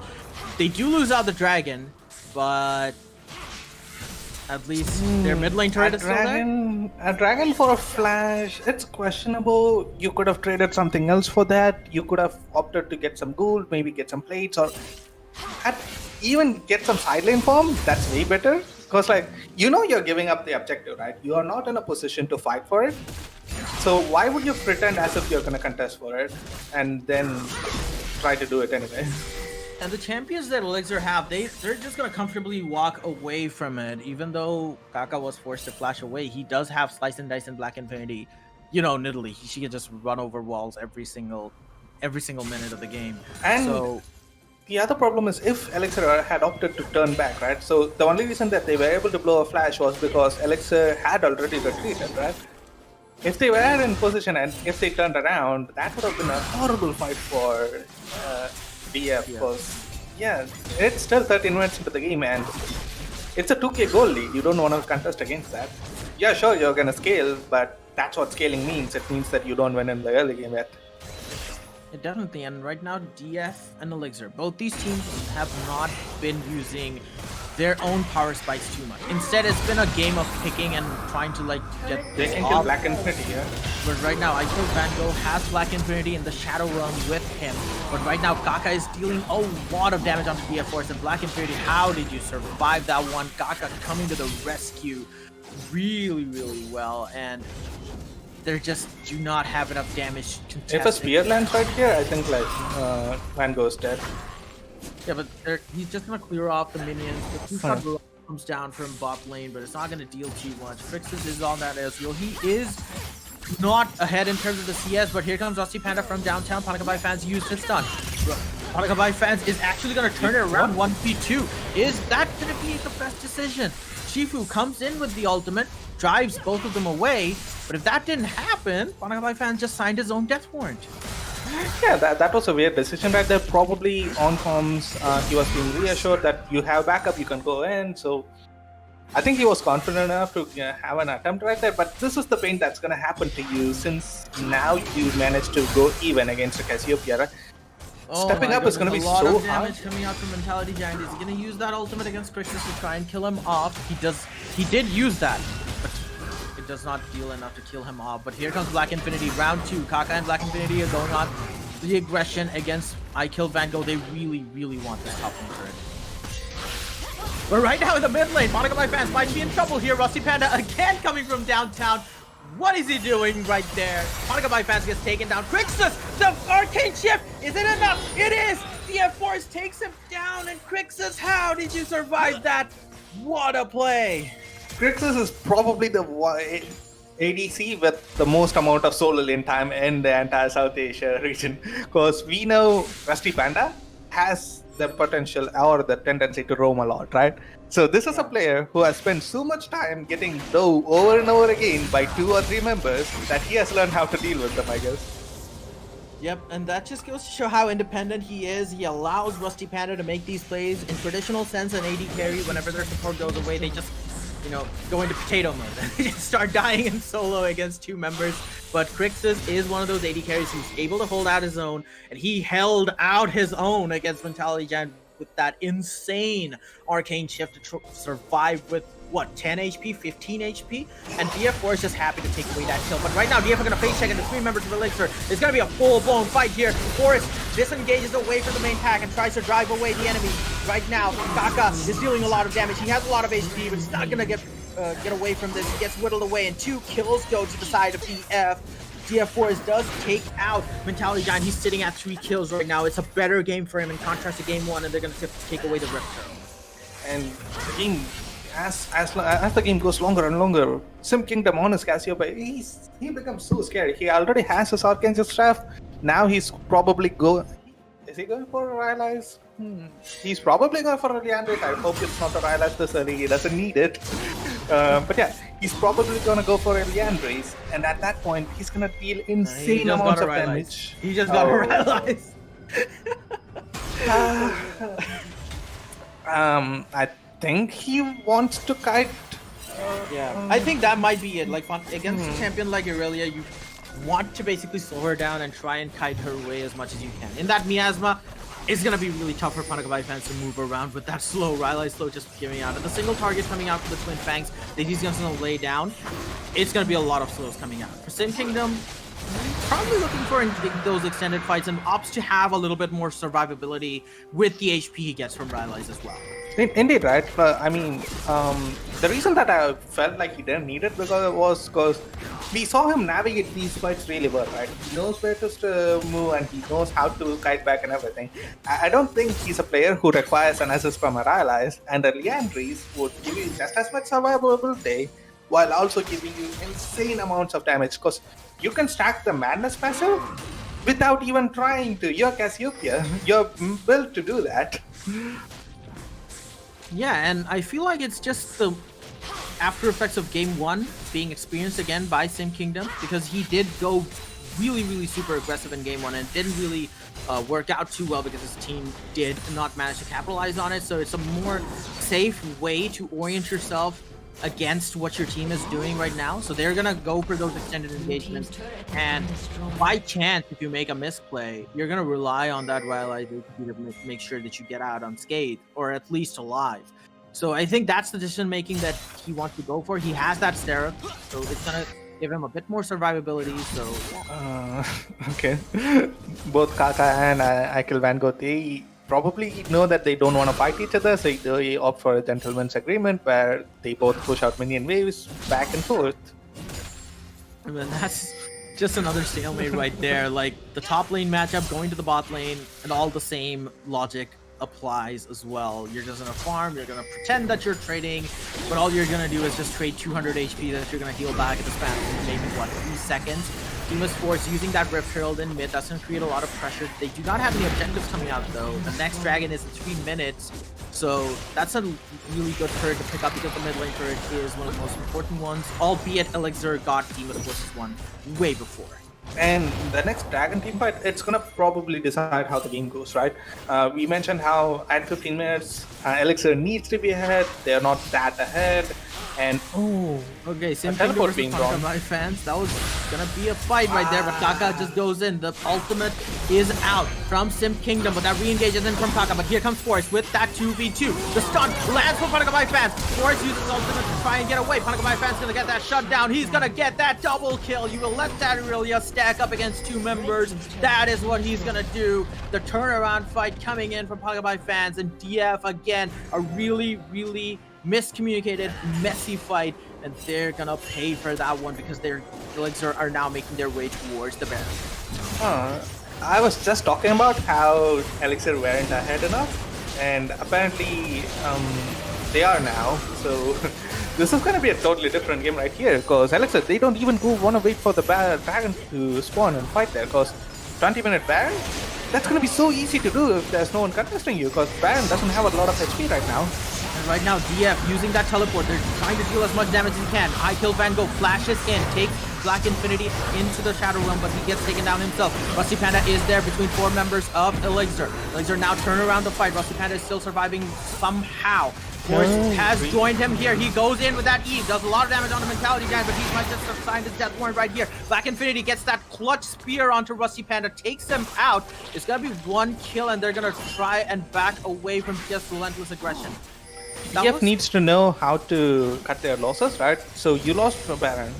That's fine, right? You tried an engage, it didn't work out, that's fine. But if you keep on running into the enemy blindly without a game plan or without knowing cooldowns and what tools you have, it's not going to work out really well, regardless of how good of a team I don't know what to say here. That was just a desperation play trying to come out from DF, honestly. They just wanted to try and get something back for that Baron, and the desperation just showed in their play, and it really didn't work out because, as you said, their approach was really uncoordinated. They didn't know which target to go for, what they wanted to actually do. Did they want to drive them off? Do they want to go for a kill? Do they want to pressure them off long enough for Dragon to spawn? That's not going to happen. Dragon's still at 37 seconds. It's not even close to spawning soon. Albeit 30 seconds is a short span of time, but that's not enough for you to push back a team like Elixir with Baron buff and have that window of opportunity to take away the Dragon. So I'm not really sure as to what DF tried to do with that desperation play. It didn't work out. Yeah, and now I really with the Baron buff, with 2 items at 22 minutes, you're not going to be able to deal with it anymore. Your Sim Kingdom, he was doing so well against them, but for some random reason, they decided to take a 2v2 at 20 minutes against Renekton and Irelia, the strongest points that these 2 champions are going to be in the game. You didn't even need to do that. You were winning by doing nothing anyway. Right now, Rusty Panda positioning himself in the top side of the map. He wants to imitate what he did in the mid lane for Panakabai fans. Coming into the lane, opting to give away that CC to Sim Kingdom so that he can just deal the damage as much as he wants to onto Panakabai fans. But it might not just be the best idea given how ahead Panakabai fans is on this particular area right now. He has the Blade of the Ruin King, he has the Triforce, and that is just a really, really scary Aurelia at this point. Yep, really scary indeed, right? He also has the Merc Threat, so it's going to be way harder for you to lock him down. Probably he's running also Legend Tenacity, and is this secondary? Does he have Unflinching? Regardless, I'm assuming he has a lot of Tenacity that he brought in with his runes as well, right? So now, Cassiopeia Ultimate, it's going to be over within a blink. And if you don't manage to capitalize off of it properly, he's gonna lifesteal back, he's gonna kill you, and you're gonna be able to do nothing. I really want to comment on I Killed Van Gogh's target selection in that particular Baron fight where he just went in for Black Infinity for some reason. I do not know why, but I think he just wanted to deny the smite away for the side of Elixir to try and steal away that. That is big brain plays right there, but it's not going to work out if all members of Elixir are just whittling down the Baron and you don't have any teammates coming at you from the back end. So for him right now, it's probably going to make more sense to try and get Mentality Giant out of there, because you're not going to stand against Panakabai fans. He's just going to shred you to pieces. Indeed, right. And unfortunately, the smite does go through even if you're CC'd, so that's going to be really difficult to do. You ideally would want your Mordekaiser to be in there, trying to take the jungler away and hope your jungler can press smite faster than the enemy team can finish off Baron. And that's going to be a dive coming in. Saka, he's so ahead right now that he can opt to try and take away the turret aggro while diving I Killed Van Gogh, and he's just really, really on the back foot. It's not his series at all. We've seen him underperform in game 1, and in game 2 it's no different. Forrest, he's shown a bit of that magic that he is, he's known for, but in contrast to the rest of the game and how it's panning out, I think that magic has faded. Yeah, indeed, that's unfortunate, but DF, they're so... they can try to do something here. Okay, so 2-man, or 3-man in fact, going on to Black Panakabai fans. He's still surviving. What is this Aurelia doing? This is game over, ladies and gentlemen. Whenever you're going in 3v1 against Aurelia, he comes back with a double kill. Panakabai fans is just flexing on DF right now. He's unstoppable at this point. Even members cannot get him. He is going back for seconds here. Rusty Panda stunned away. I Killed Van Gogh might get taken down. He does get taken down, and it falls to the bot lane duo to try and do something to drives Elixir away. That's a lot of damage coming out from Mentality Giant. Just harassments all around going in. Hanukkah by fans goes unstoppable. He's gonna get that kill on T-Trix. No, he has to back away. But the tongue from Shifu is gonna be enough to secure the ace, and Elixir are gonna secure the inhibitor.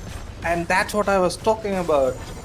You don't have much time to lock down Irelia, and as soon as your CC is over, she's gonna lash everything back up, and you're gonna be dead in no time.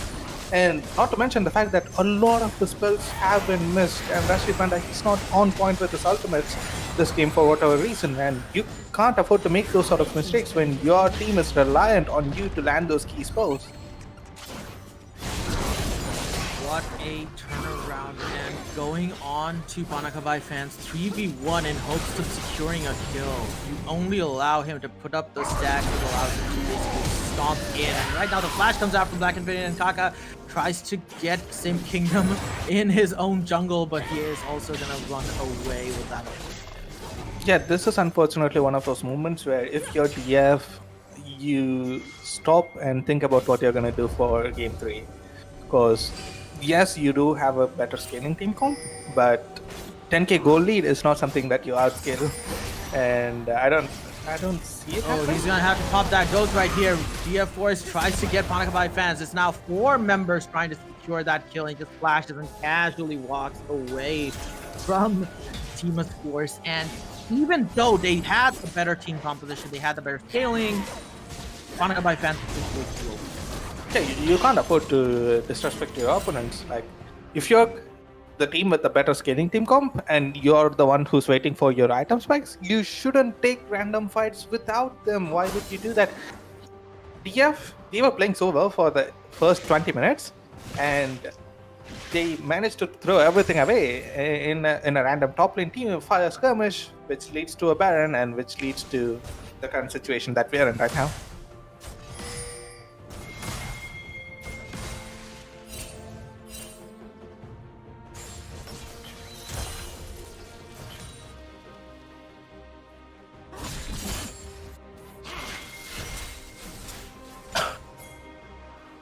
So, it seems like for Elixir, they're probably waiting for the Elder Drake. As soon as it spawns, they're probably gonna try to pick it up, and in that team fight, I assume that they're gonna try to intervene right there and right there. Yep, and that's gonna be the quintessential objective that they want to pick it up, because they do have that soul, and it's gonna allow them to, you know, like speed their way through Deimos Force's team composition, and it's really not looking at all good for Deimos Force. At this point, they just have to let this game go, think about what they're gonna do for game 3, and if they're gonna even try to salvage the series at all. Because right now they're staring at the Baron, and if they allow Elixir to take this away, it's game, and they know it. They're opting for that desperation. So Lucky Panda gets taken down to half HP, but here comes Banakabai fans. Uses that ultimate to try to take it away. Michael Van Gogh takes him away for the fight momentarily, and Shifu goes into 5 members of DF. Is it going to be a win for them? No, it's not going to be. Even though they take down Shifu, Banakabai fans is not down. Kaka and Banakabai fans are now rampaging through the side of DF. He gets a double kill. Black Infinity and Mentality Giant are going to take away Crixus. Are going to take away the last member of DF, and that ace comes out, and they're now well positioned to push out through that top lane to remove any sort of threat from DF.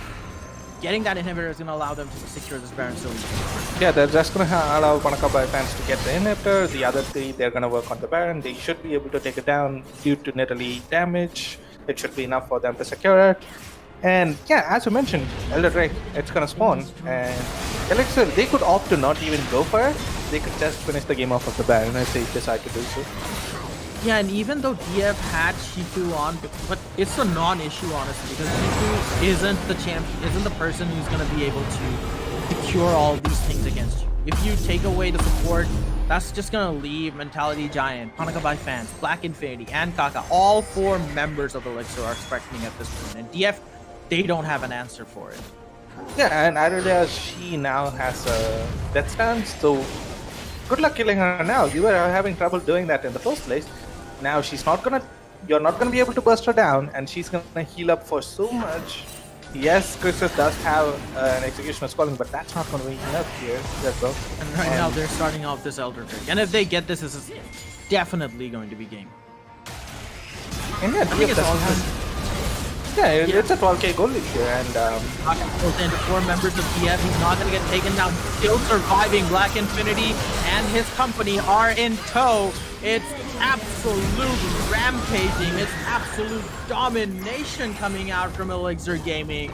They just run their hot knife through the buttery defense of DF, and it's not the game that DF hoped for with that team composition. They had the stronger team. They had the stronger scaling. But Panakabai fans and Black Infinity are like, nope, we're not going to let you scale. We're going to snowball out of control. We're going to turn this into a solo queue domination-esque game where we just own you throughout the mid-game to late game. And they're going to take game 2. They now sit at match point in this best-of-5 series in the Grand Finals. And Tsubasa, what's it going to be for you? DF, they probably need to go back to the drawing board. They can't let Irelia go past. That's something that they learned in game 1, but for some reason they decided to not. I was talking about like taking away Ash, but that doesn't mean you let Irelia through. You try to pick it for yourself, and Mentality Giant, he's not even that bad on any other champion, so you need to focus on Panakabai fans if you're DF. Definitely, but ladies and gentlemen, stay glued to your screen. Will DF be able to make the miracle pullback, the sweep? Or will Elixir just basically cement their positions as ROG Battlegrounds champion? Do not go anywhere. We will be back for game 3.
atmospheres of the ASUS ROG Battleground Tournament Finals. Elixir won the previous two matches. It was a pretty tight match, I'd say, the first one, and the second one just went over to Elixir after DF messed up top lane. Yeah, I mean, they turned that game around pretty fast. That Irelia was really strong, and they couldn't really deal with the Renekton in the side lane either, so we'll have to see whether any of those get banned away this time around. Yeah, Panakabai fans had a really big impact on both of those games, because whenever Elixir did get back into the game, it was always because of Panakabai fans and Shifu cooperating for that. There we see the first ban. The Irelia is just taken out. Yeah, man, it was scary, man. It was really scary. Yep. That 3v1 double kill. Oh my god, I don't want to see that again. I'd be crying if I was DF. That never happened to me.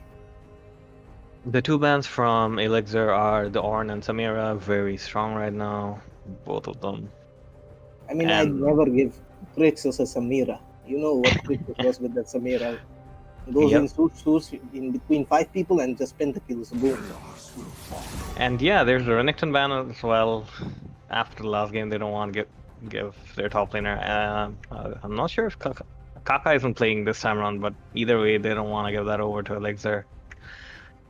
I mean, hey, King is named King, so I'd rather not give Renekton to King, you know?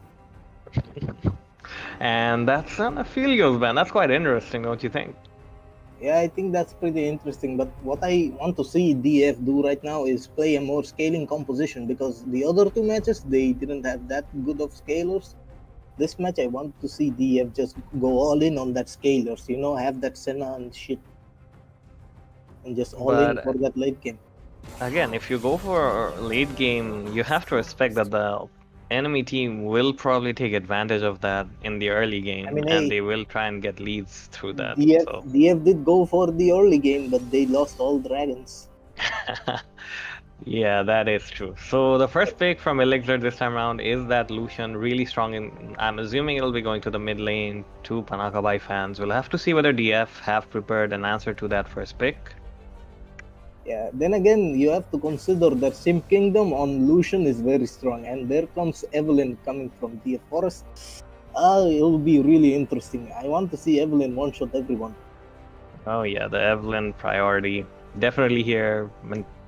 I mean, both of these junglers have been pretty decent, scary to be honest on that Evelyn. And yeah, the Syndra. Yep. I kind of predicted this, you know. That Syndra and Evelyn combo, that'll be really smooth. Syndra can just land their stun, and if they don't die to Syndra, they'll die to that Evelyn ult. But then again, if they live somehow, Syndra can just flash R. Simple. Especially considering it is gonna be a Lucian mid, they can camp that pretty hard, because Lucian does play really aggressive in the early game and is vulnerable to those ganks, especially if the Syndra Lancer is done. Yeah, rule of league. If you don't see Evelyn, she's probably behind you. Yeah, I'm expecting Lucian to maybe consider taking a cleanse in the mid lane just to stay safe a bit. Oh, now we see Elixir going for a more engage-heavy composition with that Lilia, that Camille, and Lucian. Really high mobility champions. Camille can engage easily with her E. She can also engage auto fights with her E. Lilia has that high movement speed and that really scary ultimate that puts a Zoe sleep on everyone. Really annoying, to be honest. And then we have Lucian in the mid lane with that Mana Moon build, very strong right now, very popular pick. And that's a Shen coming in and going over to I Killed Vango. Now, I've never seen I Killed Vango play that much Shen before. So what do you think about I Killed Vango's Shen pick? I mean, against the Camille, it isn't the worst pick in the world, especially considering that he will be useful for his team and can be used as a split pusher as well. Yeah, true. And then also you have to respect that Shen ultimate. The global teleport, I'd say. Yep. They ban away their Tomcans. They don't want them to have the safety of that. And the next ban from Elixir is that Blitzcrank. They don't want Rusty Panda to take that in the bot lane. Because a good Blitzcrank as well. I mean, both of these supports are really good. We know that, but these bans, man, these bans targeted towards the supports. Yeah, they are actually. I was more scared of the Tom Kench, man. Like Tom Kench could just eat you and get you out of a fight easy. And Rusty Panda's Blitzcrank hooks are really scary. They hook you between minions. Those hooks, they go through minions and they land on you. I don't know how Rusty Panda does it, but hey, He has a homing hand, man. That hand is coming to grab you from somewhere. yeah. It's coming for you, booty, and I don't mean the thick one. Uh-huh. And the last two bans also target towards the supports. It was the Braum from the side of DF and Nautilus from the side of Elixir. So it'll be interesting to see what the bot lanes are for these two teams. Because, yeah, Jin is one of the few AD carries left up. It could be Ezreal as well. We saw Crixus take that last time around. And then again, there is one hooker open for Rusty Panda if he wants to be kinky about it. Oh yeah, Morgana and Thresh are both open here, but I'm not sure if either of them will go towards those two picks. They are hovering that Galio, but no, they opt for the Ezreal lock-in there, which is going to be the AD carry for them. I want to see what the support picks are now. Let's see Could what be a Yumi. Ezreal Yumi is really strong right now, and that is being hovered right there. And on the side of DF, it could be either a Thresh or Morgana. Could go either way. Oh, instead they opt to take the Thresh away. This is interesting. Hey man, don't stream snipe us. Okay, so pick Yumi. Pick Yumi just for the meme. I think he'll go for Morgana here, or he could go Alistair. Oh, he's helping the Pantheon. The global ultimate. The global ultimate. The global ultimate and infinite tower shot E. Yeah, that Pantheon changes a lot of things, especially considering they have a Shen as well. The roaming potentials from their team is, Okay, so first of all, I think DF wins out in the late game this time. You have the scaling from Syndra, the scaling from Jin, the scaling from Evelyn. Evelyn, level 16 is pretty scary, but then again, you have to respect that Lucian and Camille. Yeah, and especially if you have a Shen ult and a Pantheon ult for support, and an Evelyn coming in from God knows where, it'll be scary for Elixir this time around. But the key for Elixir, I think, will be vision control. If you know where that Evelyn is, if you keep her under your check, if you know which camps are up, if you ward her jungle and make sure that she doesn't go out of your vision, then I think they should be good. Yeah, and I think Elixir will play around Dragon Control this time with that Lucian lane priority and Ezreal. Yeah, so let's see where this goes. Yeah, bot lane I think will be interesting. Pantheon Jin is really aggressive in the early game, but if you have a Thresh with you, there's always a chance of landing a hook and, getting some kills from that. Yeah, Thresh could really pick someone out, then there is the Camille to follow up the Thresh with her E. Like, they can burst out someone if the Thresh hook lands, but then again, if you take cleanse, I don't think that Camille stun is going to do much. So I think we'll be heading over into a commercial right now. Because honestly, I don't think I can say much about this because I'm Iron. So yeah, it is what it is, folks. Deal with it. Enjoy those really tasty ads.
Okay, so now we're And back. yeah, we're Yeah, back in with the the favorite Iron Caster.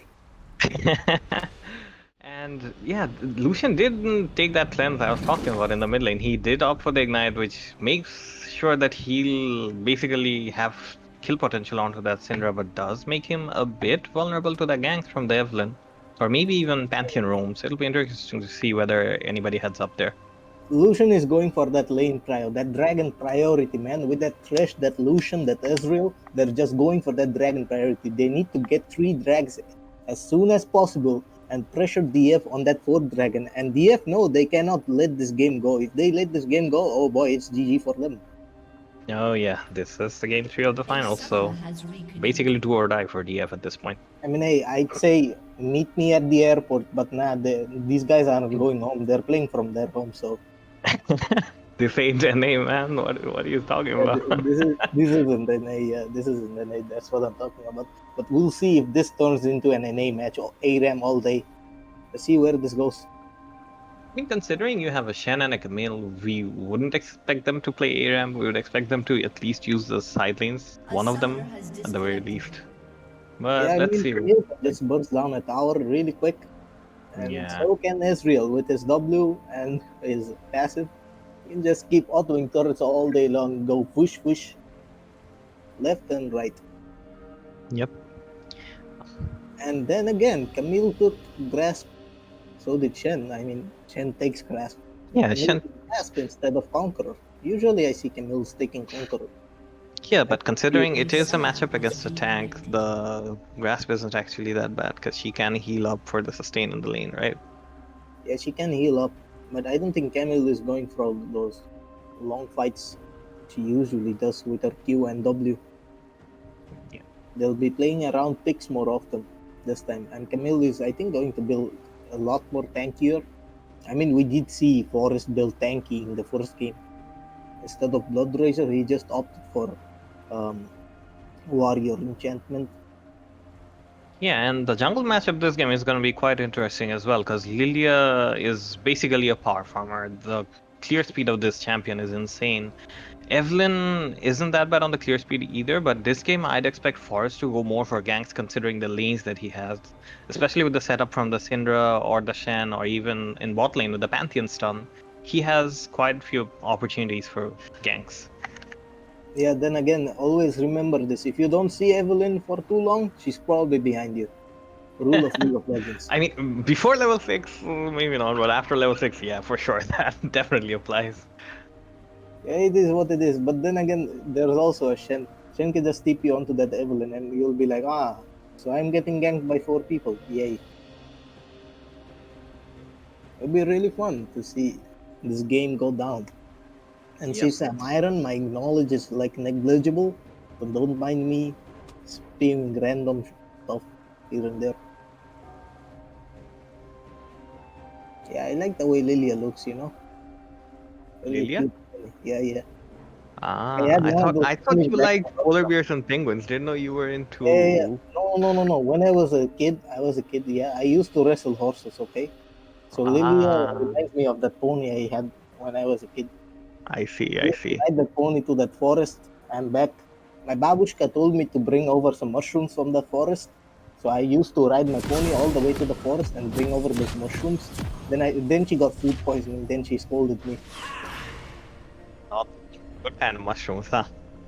Yeah, not the good kind of mushrooms, man. I mean, hey, those mushrooms were red, so I thought red was tasty. Okay, so an interesting item choice in the bot lane. Ezreal does opt to go for that door and shield, which means that he won't be playing that aggressive in the bot lane. Especially considering there is a Pantheon support, you do kind of expect that. Yeah, I'd rather not have Pantheon sit down on my face. No, Pantheon is really tripping, man. And he smells Meanwhile, in the top lane, the Shen has gone for Doran's blade. He wants to fight that Camille, apparently. Yeah, we'll see a fight club go down top lane. It'll be really funny. I mean, we did see I Killed Vango going crazy on that Scion with his grasp. Just Hey. bonking. But Malphite couldn't do anything in the lane. He was just bonking. I Killed Vango. Just bonked the Malphite, trade with his shield, no HP gone down. Malphite, no mana, no HP. Okay, so we will see standard starts from both the junglers. They're starting at their respective bot side buffs. And they'll mirror each other and probably meet on the top side scuttle. Yeah, the Lilia top will get side their first- scuttle fights this tournament, man, have been crazy. Yeah, we didn't see a top side scuttle fight go down in the first game because each jungler started their respective red buffs. But this time will be crazy, yes. Indeed. Let's see what happens. Okay, Solution headed in for a deep warp. Coming the jungle, and we see light trading coming from Camille and Shen. Yeah, Shen should have opted for Doran's shield, man. I mean, look at his HP. He knows how to play it right. Maybe he thought that the Doran's blade would give him the opportunity to go more aggressive in lane, but yeah, so far it doesn't look like it's going his way. In the mid lane, Lucian, as always, is shoving that wave in.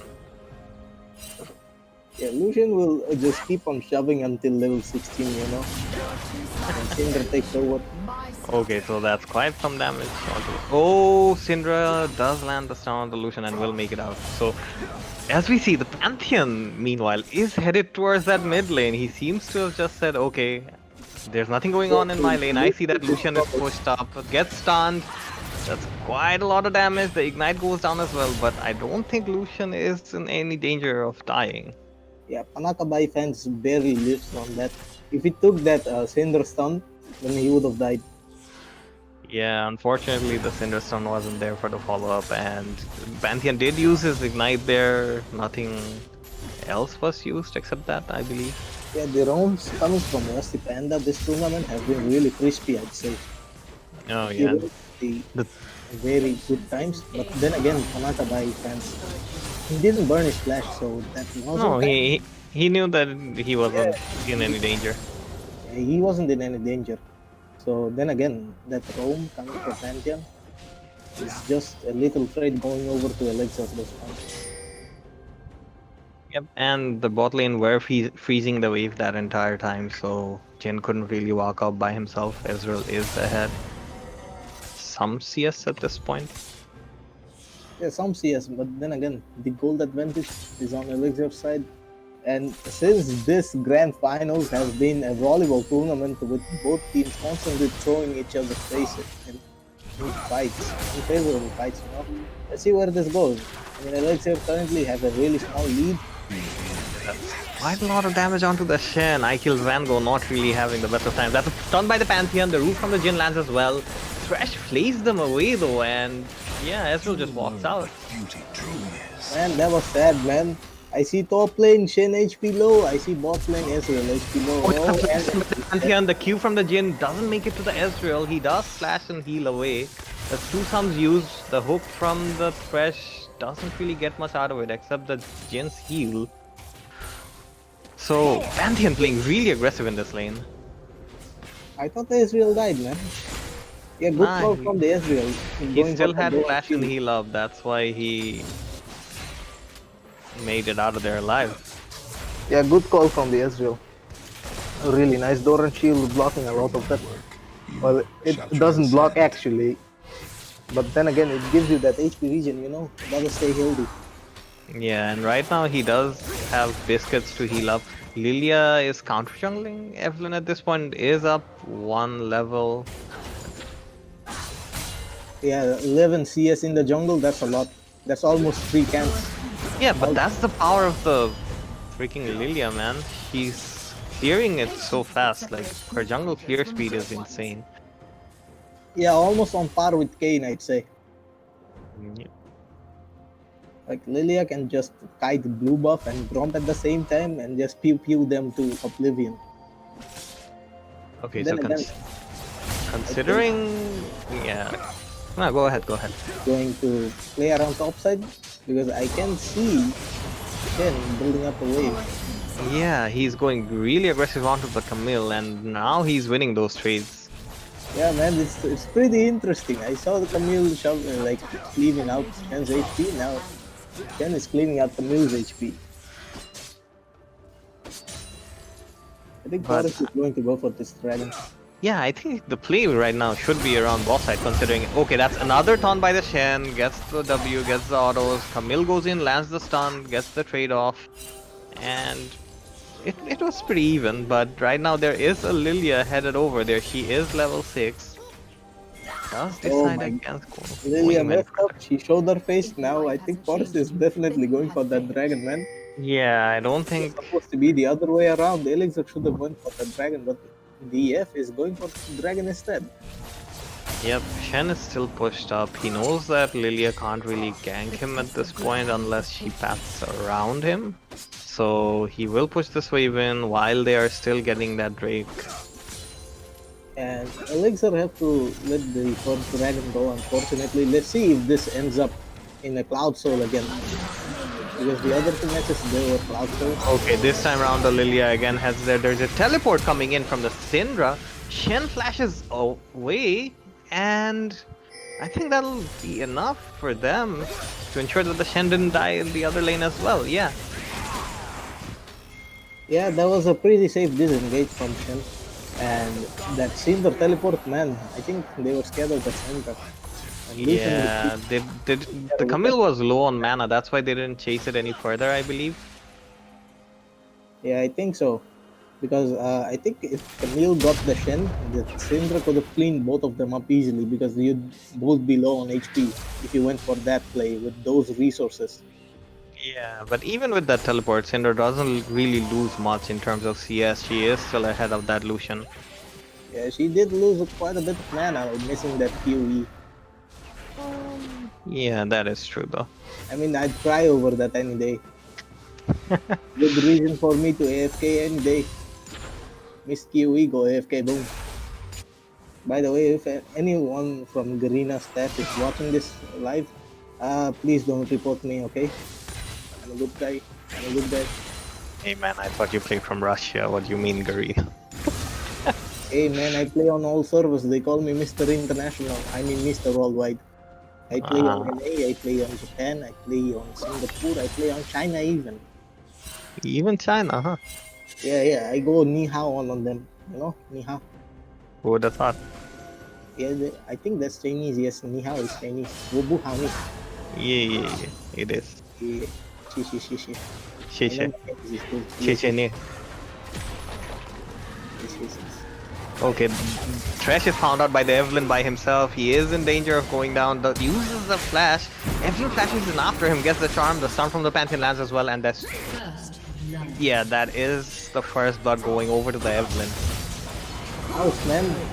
What is it with these fresh players, huh? Like Lil Miyakuro, when he was on Excellences, he got caught out in the same way. It always happens on the bot side red buff jungle. There's a Thresh, he always gets caught out. And that's what leads to first bloods, often in these tournament matches we've seen. Evelyn is level 6, so we are at that point where if you don't see the Evelyn, she is standing right behind you. So Yeah, Lucian yeah. right now should be quite scared, considering he could be ahead of her right now. That's why he has the Heartseeker skin on mate. Seduce Evelyn so that she doesn't kill you. I mean, she wants to charm you as well. If you're Hey. seducing her, then it's working, right? Hey, I think it should work the opposite way around, but let's see where this goes. I mean, Lucian is going to get like, tore open by Evelyn. Uh-huh. Like later on in the game. Right now, she's busy with her Gromp. That tongue works wonders, man. Oh yeah, that It does. So later on in the game, Lucian will have a hard time competing with that Gromp tongue. And we see Pantheon and Evelyn. ready headed for- towards that bot lane. Yeah, Ezreal does have this flash up right now, so it'll be hard for them to kill him off. Lilia is there as well. Pantheon gets found out by himself, and there's a Shen ult coming in. Taunt lands onto the Thresh, and Thresh does go down. Evelyn tries to go on the Ezreal, but doesn't get him low enough for the execute from her ult. Ezreal is still trading quite aggressively, I have to say. Should consider backing off himself. Yeah, like I said, this game has been like This grand final has been a volleyball match, man. Constantly passing the ball from one side to another. The goal lead is going from left to right constantly. I mean, that's what you expect in the finals, right? Pantheon, meanwhile, is ulting in. He is quite low himself. There's a TP from this Shen coming in. Pantheon goes down. Shen teleports in, lands the taunt onto the Ezreal. The Thresh lanterns him away, though. That's a double kill for the Jhin. Shen manages to make it out alive. I don't know how he lived through all that. But that's a double kill for the Jhin. I mean, really well played from DF. Well coordinated, I have to say. Yeah, I respect Rusty Panda going in. Rusty Panda has been really aggressive, man. Like last time around the Baron pit, he was the one to engage with the Leona. And this time around in bot lane, he was the one to engage with that Pantheon out. Really smooth, I'd say. Even though he had low HP, he sacrificed himself for the team. Yeah, Even he knew what had to be done, man. He just ulted in and knows that that's the engage that you need. Indeed. If he had his shield up, it would have been otherwise. He would have lived through that.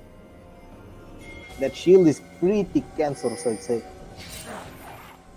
Yeah. Elixir, meanwhile, are trying to set up picks around the river.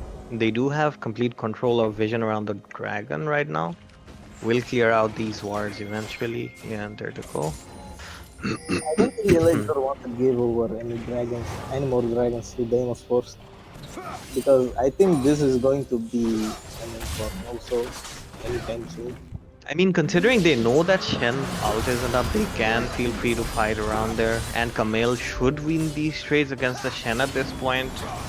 Considering she did. There you go. Oh yeah. There is the Infernal Soul. There I you go. mean- 3 more trades and boom boom. Boom shakalaka on the roof. Yeah, this basically puts both of these teams on a timer because that's all it's gonna be threatening no matter which team it goes over to. Yeah, that's all like Evelyn, time bomb. Evelyn is again in the bot lane. She knows that Ezreal doesn't have his thumbs up. Gets spotted by the Lilia though. Ezreal just walks in and dives to the Jhin. This was a mispositioning maybe by Mentality Giant. I don't think that they expected the Evelyn to do that. I mean, Black Infinity was walking up, potentially Yeah. to get a kill down bot lane. But then again, the Evelyn is behind you if you don't see her for long enough. And she was this time. She was. That's exactly where Forrest was waiting. Yeah, you gotta respect the Evelyn, man. Really scary champion. Wars don't work against her. Pink wars do, but aren't as much effective. Because you can only have one pink ward. And especially not if she just straight up walks through your lane, right? Yeah, especially if she just walks through a lane. I mean, I do know an ADC who just puts pink wards down in the lane, but not everyone does that. Especially down here. People really want those wards going down in the river or in the jungle instead of going down on lanes. Yep, and this time they're setting up a pick for Devlin herself. He uses her ult. The Shen ult was used as well, but doesn't live long enough for the Shen to make it. So, as Forrest does go down in his own jungle. Nice pick set up by Elixir, I have to say. And Lilia has been aggressive in Forest jungle. It's been pretty scary. I mean, Lilia has been farming in Forest jungle like the previous time. She was in the blue side of Forest. Now she's in the red side of Forest jungle. Forest jungle, huh? Pretty insane. Forest jungle. Right now she is hovering around that top lane, considering maybe a dive onto the Shen. Because, I mean, that's how you deal with the Shen basically. You don't risk that he ganking some other lane because he can ult there. Instead, you gank the Shen himself because there's nobody to save him, right? I mean, there is somebody to save him. If you don't see Evelyn, she's probably dead. I mean, not if she's dead. They knew she was dead right there, so... Oh yeah. Okay, yeah, they are attempting a dive onto the Shen. He does use his flash and barely manages to make it out. That's another gank on the bot lane. The stun from the Pantheon lands, and yeah, that's a dead Ezreal. Nothing much he can do there. Meanwhile, the top lane turret did go down in favor of Elixir. Traded off for the bot lane turret. Barely lived through that. Yeah. I mean, they're just trading sides. Top side, Elixir have taken control, and bot side, I mean, Forest is just repeat ganking that bot lane. Yeah, and Deimos Force, don't mess up this Baron. This time around, don't mess up around the Baron. I really want to see you guys win. The reverse sweep coming from Deimos Force. I can feel it, man. I can feel it. I'm predicting that Deimos Force will win 2-3. Okay, so if they lose, we can say from this point onwards who jinxed them, huh? Hey, mate. Hey, mate. Not cool, mate. Yeah, let's see. Anyways. This will be a really fun game. I mean, hey, Sim Kingdom hasn't died yet, so hasn't Rixus. Yeah, and like the Jin is really far ahead of the Ezreal at this point, considering the Ezreal is 0-3. Yeah, Sim Kingdom is a tier 3 Pokemon sub, by the way. That's where he gets his name from. Is what? So he's a tier 3 Pokemon sub, didn't you know? Ah, okay. Yeah, that's where he gets his name from. Okay, so Camille is overextending a bit. The Pantheon stun does land, the Evelyn farm as well. Not sure if they have enough damage to kill him off, and he does flash out. The Ezreal ult did come in there as well, but yeah, the flash from the Camille, make sure that she doesn't die. And Yeah, Dragon Control again, set up by DF.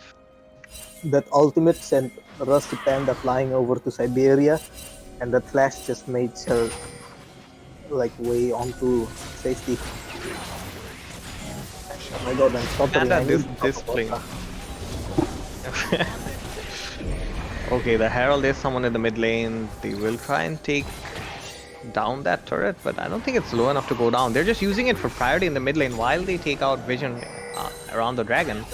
Horst himself is in danger. He is by himself, is forced to use that all defensively to get around.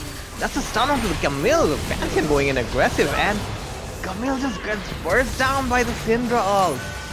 Okay, this is big for DF. They're using the Jin ult to zone them away from the dragon as well. This Infernal Drake. All over this dragon again, I'd say. Yeah, even after the Evelyn ult had to be used just to make sure that she was safe. Okay, that's a lot of damage from the Syndra. Ezreal almost died. The Pantheon ult coming in though, this is interesting. I think Rusty DF is out Panda. for blood. DF is out for blood, but they don't get anything. Rusty Panda just looking for the Ezreal right now. He's like, Yeah, where Rusty are you, Panda man? I wanna kill you. Really aggressive. Yeah. I mean, he wants to get there before Zoe does. You know what happens if Zoe gets to Ezreal first, you know? Oh, Yeah. We don't want any lolicons over here. So let's see where this goes. I mean, hey, DF is going pretty good. I think I'll win my bet. yep. I hope for your sake you win it, man. Come on. Yeah. I want to see a game 5. Come on. This game is way too interesting to not go to game 5. Yeah, and you see more of me drunk on game 5 if I catch game 5. Yeah, this stream is just you getting drunker and drunker by each game, right? Yeah, drunker by the minute, 100%. That's how we do it in Rosta. Wait, Ruski. Yeah. I'm stuttering. I need the shot of vodka. Wait, let me open up my bottle.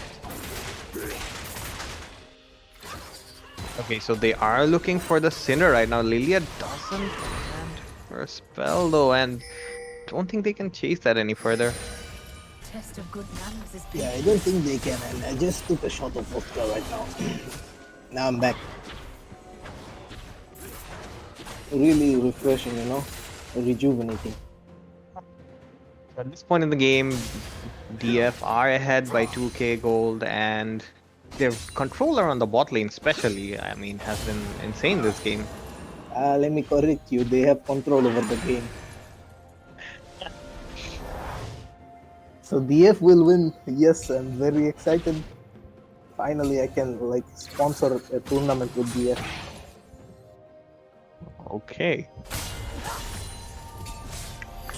Yeah, it'll be really fun. The lane assignments are really crazy, you know.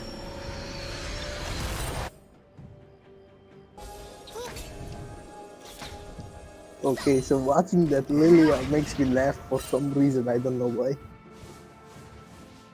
Clearing the world with Lilia, really funny to me. It's just the vodka talking, man, at this point. Yeah. Really fun. Alright, so Pantheon is going to clear out Vision by himself in the river, and it's basically about the Drakes at this point. Unless the Drakes are up, both of the teams are content with just farming it out. Yeah. Yeah, excuse me, I just want to laugh so bad. Okay, are you okay? Are you good? Yeah, I am. Well, I'm low-key good. 50-50, I'd say. Okay, just get out of your system, man. Evelyn, meanwhile, is looking for a pick onto the Camille. She does. Out of there. Knows that she doesn't want to get ganked again. She knows how that went last time round. Okay, so I finally fixed my liver. I think it's working properly. Do I sound less drunk now? A bit, I guess. How I've never heard you less drunk, man. Can't really tell. Oh, yeah. I think I've never been sober before. Hey, that's how we do it in Russia, you know? The old school way. 3 Poloski for life. Not sponsored by Adidas, but whatever. And we do see DF playing for that Baron control. I think they'll go for a Baron at 26 minutes. Yep, that is quite possible. Yeah, potentially even 24 minutes. We never know. I mean, we'll see Jin recalling. And the fight breaks out in bot lane. Well, not a fight, but a trade actually. That 5-force from the Camille basically makes sure that Shen can't really win out on the straights anymore. Not until he maybe gets some healing reduction, at least with Bramble Fest maybe. Yeah, Bramble Vest is really strong against all types of champions, but then again, if I was Camille, I'd go nowhere near that Shen if he had a Bramble Vest. I'm really scared of anti-healing, you know. I play Aatrox, so yeah. Pretty Okay, scared. again DF heading towards that bot lane. Camille is in danger if she walks into that dragon pit. Elixir meanwhile do clear out vision around the Baron though, so they are basically saying that if you go for the dragon, you're giving away control of the Baron and you won't have any vision around here, so this might be a trade-off. Yeah, they are actually trading that Baron for the dragon. This is interesting. Elixir just starting that Baron straight off. Pantheon is there though, but he does spot out the Thresh. The Lilia is trying to go in, but I don't think they can do this anymore. They need to back off, so that didn't go how Elixir planned it out. Yeah, Elixir just didn't have that oomph in them to burst down the Baron and DF.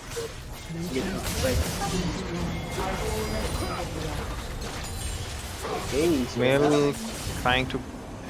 Okay, nah, he knows that you can't all in that. yeah, I think he knows. But then again, I saw DF going for Baron Vision control, I guess. I think they meant to start Baron, but it was just miscommunication. Elixir, I think they had a call there considering that they were gonna trade the Baron for the Dragon, but Pantheon realized that they were clearing out vision around the Baron, so they might as well be starting it off, so he headed there immediately. And that was enough to convince them not to go for it anymore. And especially considering they don't really have any frontline to tank the Baron damage at this point, and the Ezreal is quite far behind, they don't really get it down fast enough either. Yeah, that's just Rusty Panda being Rusty Panda. Then again, the Evelyn ult is just there to secure the Baron when it's low on HP. Better than Smite, I'd say. Better than Smite. Okay, then again, we see both teams clearing out vision towards the Baron, playing near the Baron. Like I said, 26 minutes Baron. Let's see DF going for that 26-minute Baron. Here's the thing, considering Lucian doesn't really have a lead at this point, and okay, that's Lilia is forced to flash. Okay, the Syndra stun just oh no, Black Infinity is in a lot of danger, and he managed to make it out, but Ezreal is in danger himself now. Takes that lantern to safety. Yeah, DF just win this game easily. Okay, the Camille comes in though. I think he might have something to say about that. Tries to go for the Jhin, doesn't manage to kill him though. Pantheon also in, the Shen is there as well, but he's quite low himself. Goes down, the Pantheon goes down, and so does the Evelyn. That's 3 kills in favor of Elixir. I think I'm sorry, Deimos Force. I might have jinxed you. I mean, that fight was. I mean, the Camille engage was very good. He got the there, but instead of trying to get away, I think Deimos Force tried to fight that. I don't think they should have at that point. No bueno, my friend, no bueno. Rusty Panda has been very aggressive, a little too aggressive. I think he stole some of my vodka to be this aggressive this game.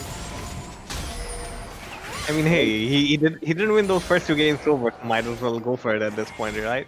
It's game 3. Yeah, just shove a spear up them.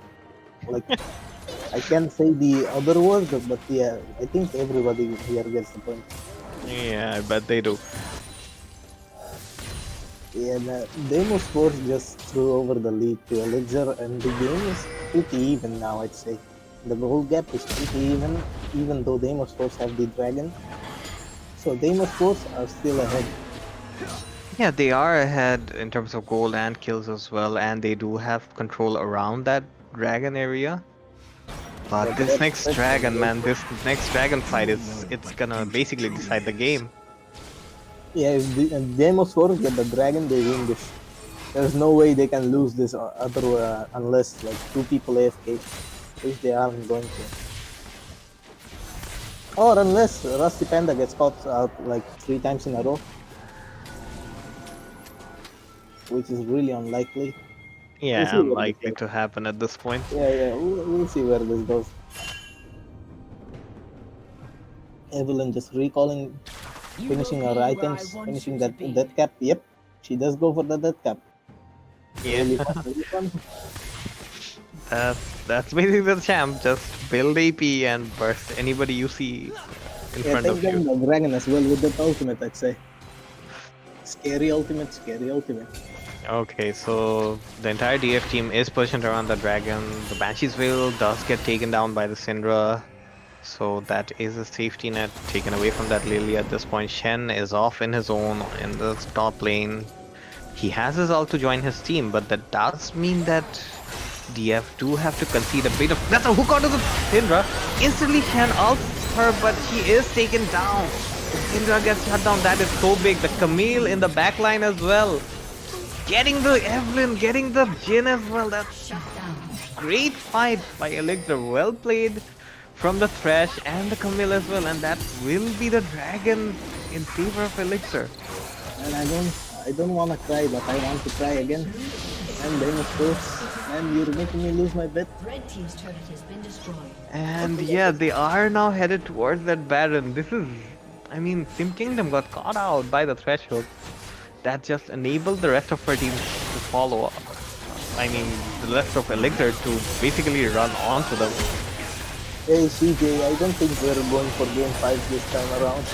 Hey man, it's not over yet. Come on, you can't lose hope like that. Hey man, I FF15, what's that you're talking about? Is this you trying to reverse jinx yourself? Is that what this is? Yeah, I think it is what it is. If I like vote for a team, I always jinx myself. Like I didn't get so... the world pick'ems right, you know? Ah, I see.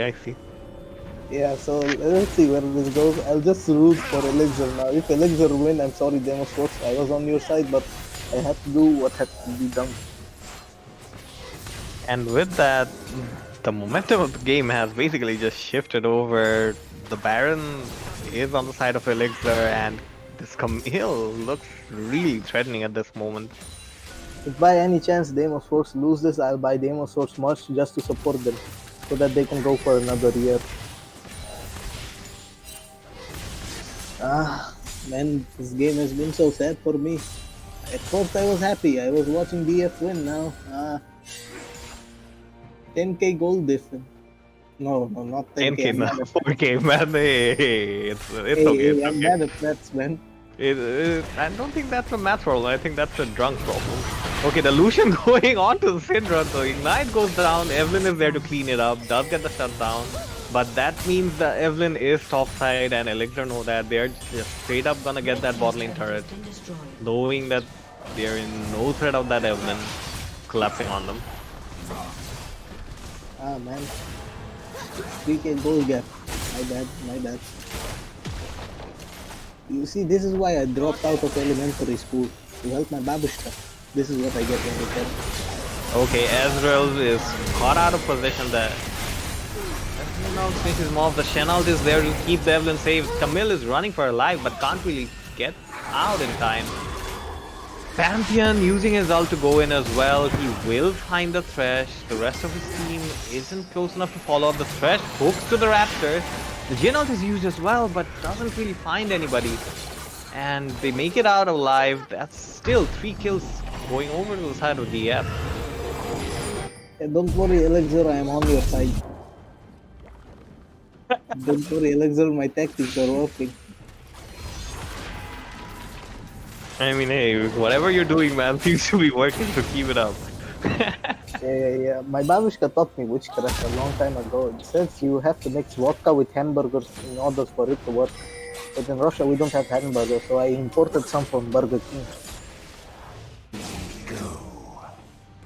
And looking at the items at this point in the game, I have to say, the solution, considering he wasn't ahead in the early game, is really scary right now. You saw how much damage he did to the Syndra last time around.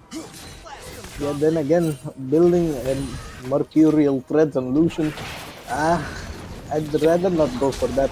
I mean, if you have an Evelyn and a Syndra I mean, and, hey, and a Pantheon and a Jhin, literally 5 champions with their own stuns, you might consider Marquez a goodbye.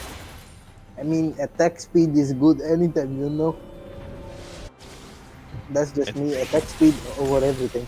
Attack speed is good, but staying alive is better. So, I mean, he has his priorities right, I'd say. I mean, I'd stay alive anytime. I'd just AFK, that means staying alive, yes. The trick is to be clever and quick. Ah, okay. So It might again, look better, yes. the Dragon is going to be up soon, so both of these teams should consider investing their vision around there. Elixir are positioned around the bot side entrance to the Dragon Pit, but I'm not sure if DF are going to walk through there. I'm trying to catch out anybody who face checks that side. Oh my god, man. This will be really fun. Like, on DF are on soul points right now, and Elixir don't want to give this up. If they give this up, Elixir know what's coming to them. Whatever's coming is not good. Straight ticket to Siberia, I'd say. Okay, so Evelyn is hovering around the mid lane, looking for picks. Okay, she does join her team. That's a 3-man Syndra stun, followed up by the Thresh taunt and the Pantheon stun as well. A lot of damage coming in from the Jhin from the back line. The Evelyn doesn't do enough damage though, and they get burst down. That's 2 people from the side of DF just going down there. And okay, so Jhin is still quite healthy though, and he's trying to get the dragon, but I think he should focus on the enemy. That's a steal from Forest, dude. That's a triple kill for the Jhin. Oh my god. Yeah, don't worry, Elixir. I'm definitely on your side. You know, you can keep up. You know, you can keep up. You can keep up. I believe in you, Elixir. The Jhin, I mean, the Shen and the Pantheon got burst down by the Ezreal and the Lucian, but still, they come back from that fight. The steal from Forest came through clutch, and Jhin was basically untouched throughout that entire fight. Hey, this was really fun. I mean, I was rooting for Elixir, so you know they won that fight. My tactics seem to work every time, even though I'm Iron. Deimos Force is now back in the game. I feel so good, man. I'm finally winning my bet again. Yeah, And they I do think have Deimos that. Force is going for that Baron. They have that Infernal Soul, so yeah, they should be taking control around Baron right now and just look for picks. I mean, at this point, if the Evelyn finds somebody out, oh yeah, Thresh is headed over there, they know. But Pantheon does get hooked into the team, though. He will use his... Yup, that's a lot of damage coming in from the Jhin. Oh my god. Pantheon did die in the process, but it's a trade support, man. I don't think they care that much about the supports at this point. Yeah, support for support. I take that any day. Yeah, but the Ezreal though, he should not be walking that far up. Gets taunted by the Shen to his death. The mid lane turret does go down for DF, but I'm pretty sure they can still go for the Baron at this point. They are opting not to though, they are going for that Camille. There are a lot of pings going on to her. She uses that flash cone, is trying to get out. Evelyn does get found out himself. The damage from that Jhin, oh my god, Lucian just got two-shot by a Jhin right there. And I don't think Lily is making it out alive either. And yep, that's 2 quick kills again going in the favor of DF. Crixus with this Jhin has just been killing people left and right. I mean, hey, that's what Jin does. 4 on that revolver, you know. That magic pistol does wonders. And DF is looking for that Baron right now. They can secure this Baron with 3 members on Elixir down. Black Infinity, they don't have that smite coming for that Baron. And Evelyn has her ultimate and smite ready, so she can like delete the Baron straight off the rift. Yeah, there's 20 more seconds onto both the Lilia and the Lucian, so there's no contest on that Baron, except for that TK Ezreal going through there. A little bit earlier, and I think you would have had 0.1% chance of stealing that, but nope.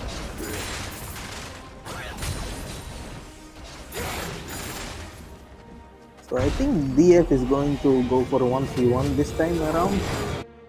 Just get all of those inhibs. Considering they do have the Shen out for their safety, they could do that, but I believe because they lack a natural front line, they are asking him to stay with the team and are basically going for 1-4. But they see the Camille in the bot lane, so they are sending the Shen there to answer that split push right now. That's a blue buff secured by the Lilia, and she is having a tough time walking around her own jungle at the moment.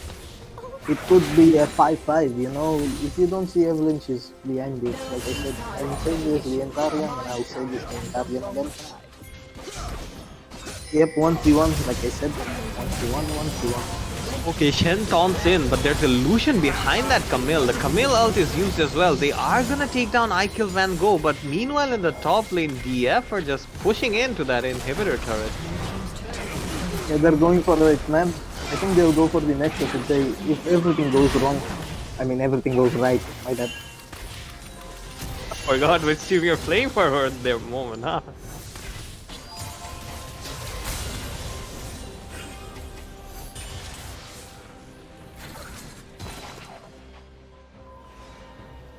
So the Shen is still dead, so DF are forced to back off after taking that inhibitor.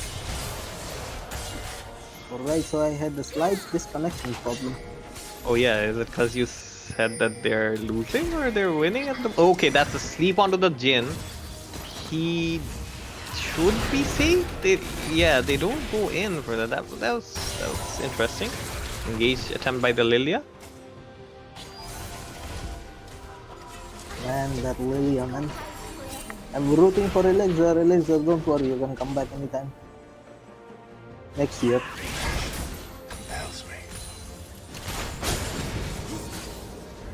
Okay, so I think DF will just play passively. Even though they have the Baron buff, I think they'll just play passively because Elixir are being too aggressive at this point. They don't want to give over another inhib. I mean, there is an Elder Day coming up pretty soon, so that should be the objective for both of these teams at this point. Evelyn is hovering around that mid lane. Does get spotted out by that Swirl Seed though. Yes, he does. Pantheon gets hooked in the middle of his stun. That's a Shen ult used for his safety. The Lilia ult though is enough to take down the Shen. Camille there in the middle of 4 people. But the Jhin damage is just way too much. Crixus just reading them to death at this point. That's a triple kill for him as well. He flashes in to get the Ezreal, can't get in range. Ezreal flashes out to safety. Jhin is still looking for them though. He wants that Ezreal, man. Yeah, Jhin is just playing cricket on the rift, man. At this point, I think Crixus is just playing cricket. I think Crixus wanted that kill because it would have been his 4th. Aha, I see. I see. Going for that perfect 4. Yeah, he is. But Yep, that's game. That's game. DF win. not Hopefully this doesn't yet, show. I think. Not yet, I think. I Okay, don't okay. think. Elixir win. Elixir win. Elixir win. Has been destroyed. I think you're sabotaging quite a. All right, all right. I'll let you go on that one. Yeah. Elixir win. They'll get this Elder Dragon. Elixir will get this Elder Dragon. 100%. I say 100%. Imagine if they end up actually getting it though.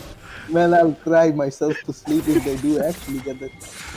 Okay, so DF are positioned around this river. They do have vision control of this dragon and are starting it off right now. Pantheon and Evelyn are by themselves though, so they see Lucian on the top side. Maybe that's why they're starting it off, knowing that it will be a 45 even if they manage to make it here.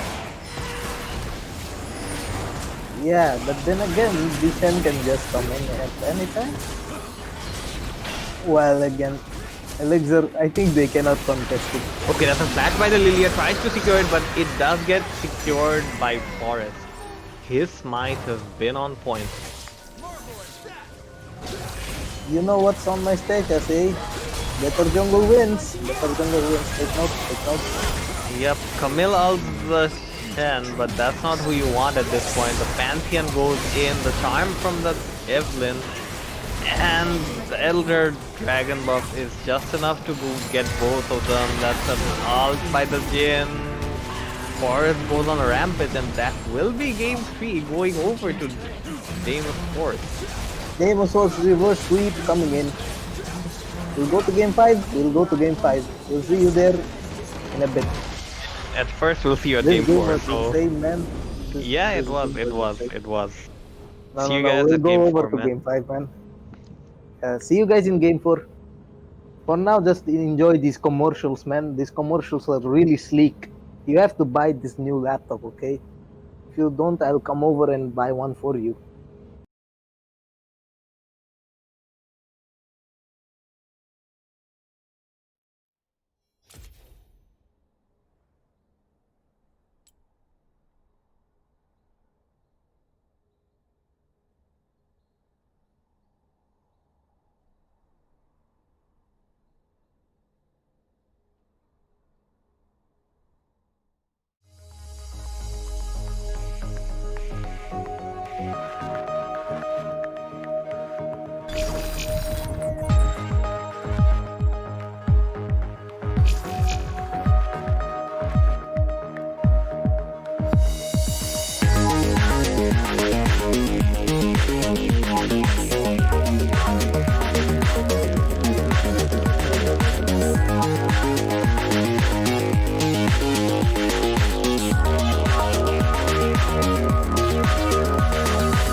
must evolve with the world.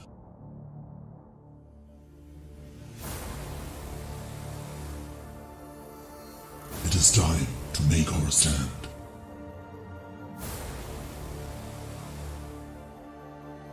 For years, you, our cyber athletes, have dedicated your lives to gaming.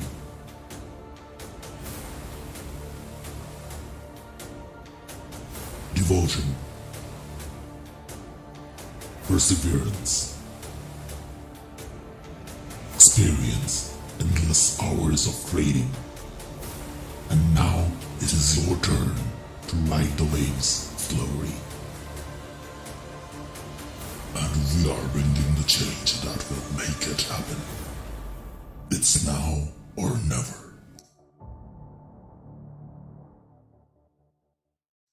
The final awakening is upon us. Will you answer our call?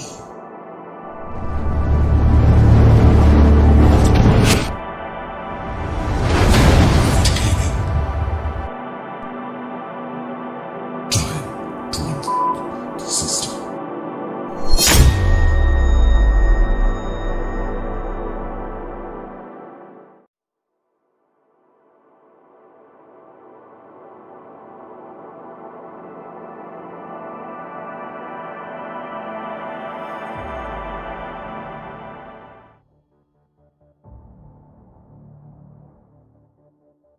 To be at one with the world, we must evolve with the world.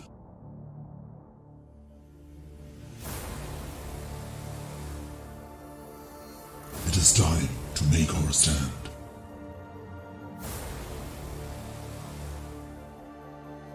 For years, you, our cyber athletes, have dedicated your lives to gaming.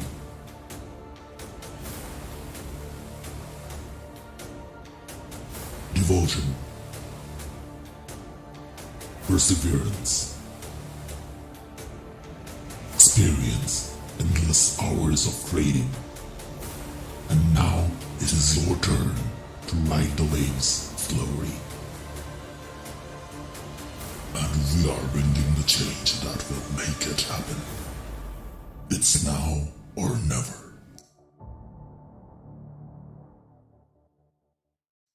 The final awakening is upon us. Will you answer our call?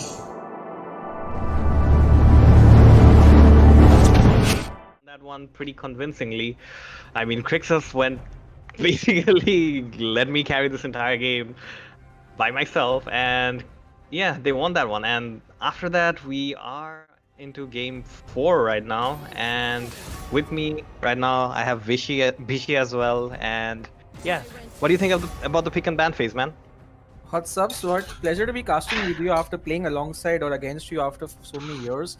And it's been like a very fun series, hasn't it? After 2 games, you were like, you know what, Elixir got this in the bag. But game 3, you know, Deimos first came out fighting right there. And a brilliant carry performance from Crixus sort of sealed the deal for them right there. So game 4 gives us some hope, right? Maybe we could see a 5th game coming in. It all depends on how strong this bot lane of Deimos Force plays out, and how well can the top and the mid side survive the onslaught, right? So I'm looking forward to seeing what can happen. But I like the bans already. Lucian getting banned out. No more Panaka Bhai can't pick out that Lucian anymore. Irelia obviously getting banned for the right reason. So looking forward to seeing what Infinity picks up this game, because his carry performance will determine a lot on how Elixir ends up, like, you know, moving forward with this game. Yeah, last time around he did get that Lilia, but she is a farming jungler, didn't have much impact on the lane. So this time around I hope that he will pick something else which will help his lanes as well. And yeah, that first big gangplank from the side of Elixir. I mean, Kaka just knowing what he wants right now. Yeah, like Kaka doesn't have to worry about having like having his gangplank counterpit, because gangplank can survive most lanes, and they pretty much like know Van Gogh's champion put in and out, right? They know what he likes to pick, they know what he's going to pick. He isn't afraid, right? If he picks Mordekaiser, gangplank will just orange. Gangplank does fine into Camille, and I don't think Van Gogh plays a Nectin that much, so it's really not an issue. We can just blind pick that and chill and scale for late game. I do see, however, we are seeing an Orianna pick coming out. So Sim Kingdom opting for that straight up, like, you know what, guys, give me Orianna. I want to be the control mates that this team needs. And considering that a lot of champions are left to be taken, I am quite interested to see him pick that so soon. Like, what do you think could be the reason for them picking Orianna so early in the draft? Not really sure. I think they have a comp in mind that they're going for. They don't really care about the counter picks. That's why they are showing these picks this early on, especially the Syndra. I mean, the Orianna and the Scion. Even though, I mean, the Syndra did get banned, first picking your mid lane isn't really the way to go most of the time. But yeah, it seems like they have a comp in mind, and that's what they're going for this time around.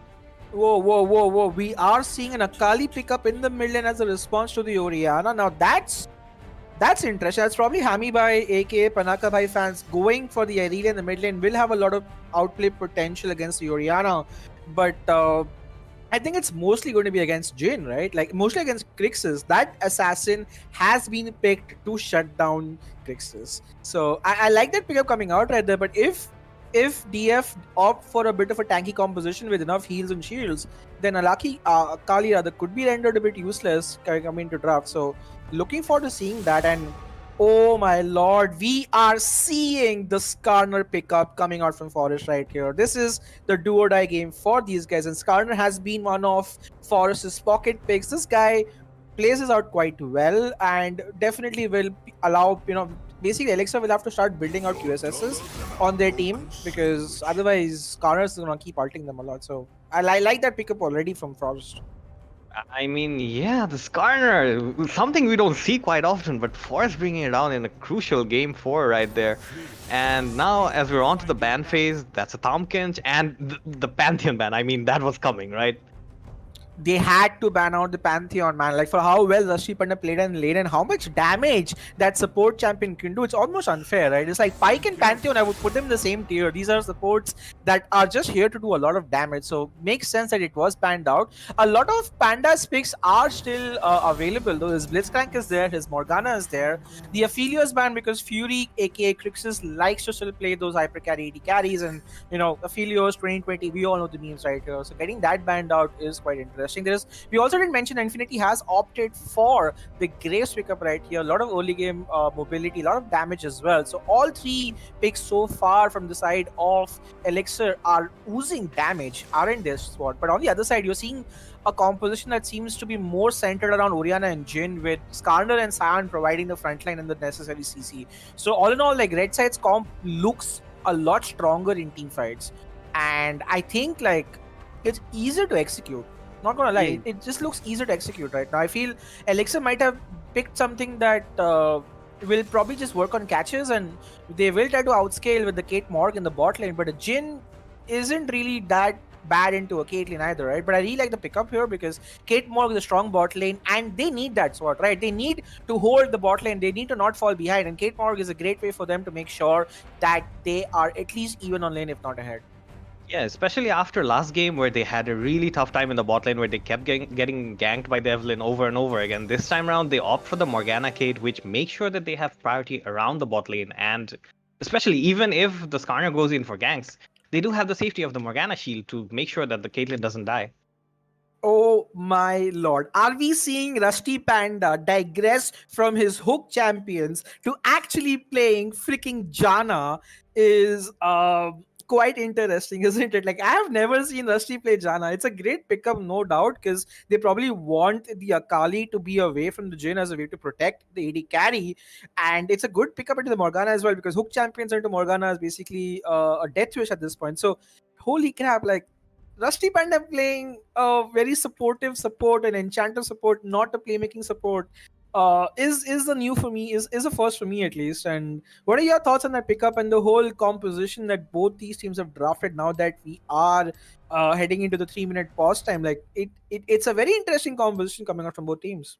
Yeah, I mean, the Thresh is open, the Blitz is open, the Nautilus is open, all the hook champs are open, but seeing that Morgana on the other team, Rusty Panda just says, okay, I'm not going to play into your Morg, I'm not going to try and bait out that Black Shield, I'm just going to play something that'll keep my carry safe from that Akali. I don't want Jhin dying on me anytime soon. I knew that he carried last game, he can do it all over again.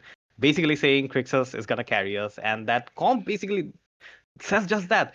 The Orianna is there for her Earl, but other than that, all of the damage is going to be coming from Crixus.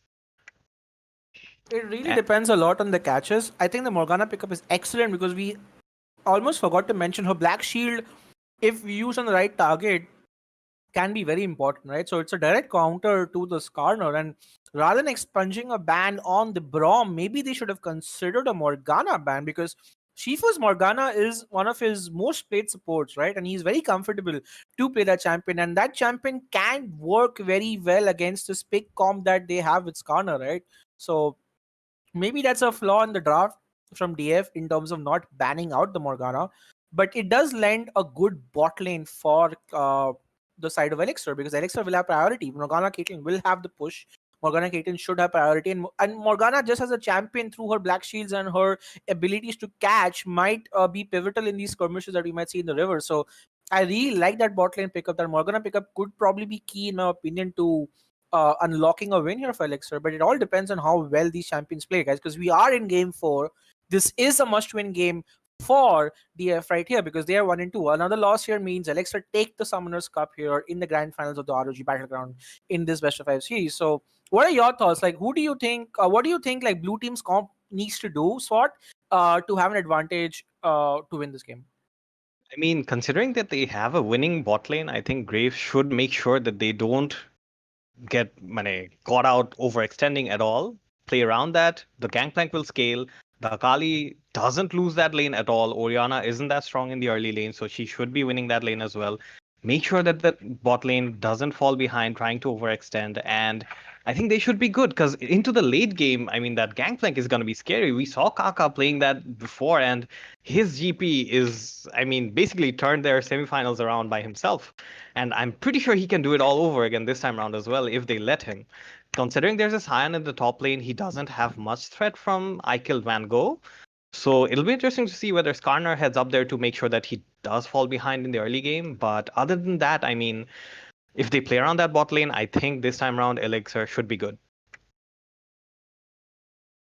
That does look to be the case right here. We are 10 seconds to go, guys. This is game 4 of the grand finals of the ROG Battleground League of Legends tournament between Elixir on the blue side and Deimos Force on the red side. Let's see if Elixir can win this game and clinch the series 3-1, or are we seeing a comeback from DF, who might just end up causing a reverse sweep to happen if they end up winning this game. I am ecstatic for this match. I think level 1s are going to be so important, aren't they, Sword? Because level 1s, right, if you get a kill or if you get any sort of skirmishes happening, because you've seen this in Worlds a lot, right? People start preparing from level 1 onwards. And Elixir have Morgana. Elixir have a great pickup here. One Morgana binding, if they land on the right person, could yield them first blood. So we are in the game, guys, and let's see what happens, because I'm excited for this game to start off with. Any changes in summoners, the runes seem to be quite expected. Predator on Forest will require that movement speed, won't he, when he wants to go catch those people with his ultimate? Oh yeah, that Predator Skarner is going to be scary. I mean, if you see that turned on and he's coming at you, I mean, yeah, you don't want him running at you like that. Exactly, and you can see right now both Elixir and Deimos Force are just looking to play standard lane. So far, no level 1 invades. The wards have been pinged out right here. Crystalline Mana start coming out. Sapphire Crystal start for Gangplank right here. He knows he's not going to die in this matchup. He's so ballsy. He wants to go in deep. Okay, that's a bit too much. But with level 1 Q on the Gangplank, oh, Van Gogh will look to avoid the grass proc. That's actually good. It's a nice trade coming out from him already. But yeah, Kaka just playing a little fearless already, isn't he? Like, just walking up blind on that top lane push. Yeah, that was risky, but he knows that it's a Sion lane, so he might as well get as many grass procs as he can. Maybe that's why.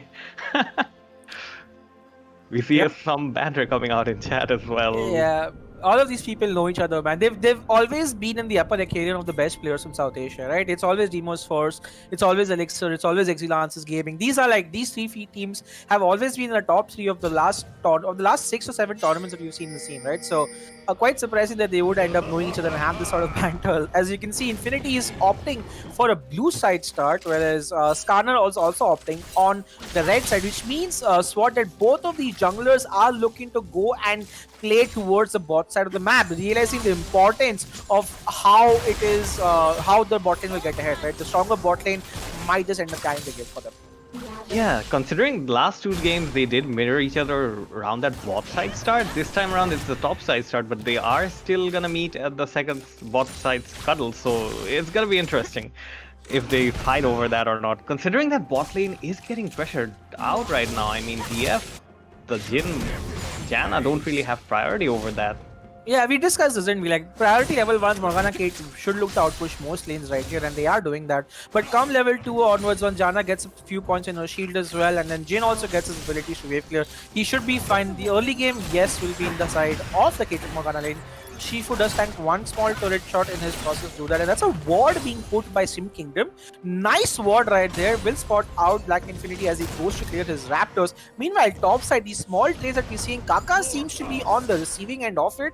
He does have pots to sustain himself, and the wave is pushing against him, so he should be fine. But yeah, just like a farm fetch for now from all the lanes. Yeah, the early game, that's how you expect to go in the top lane.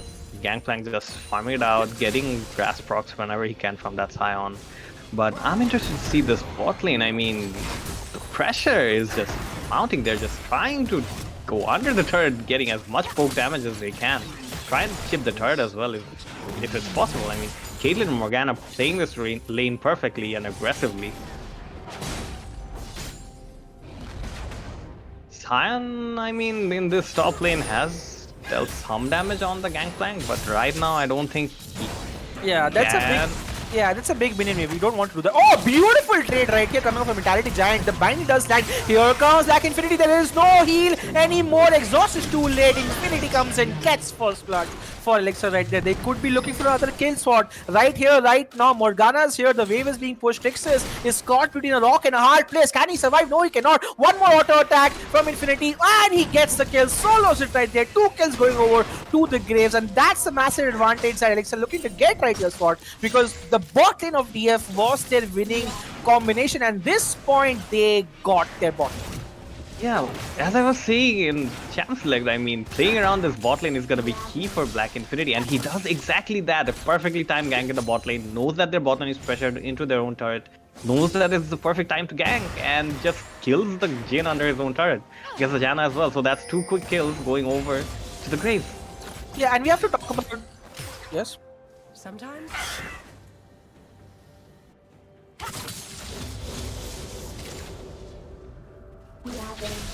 Alright. Okay, I'll watch on Discord.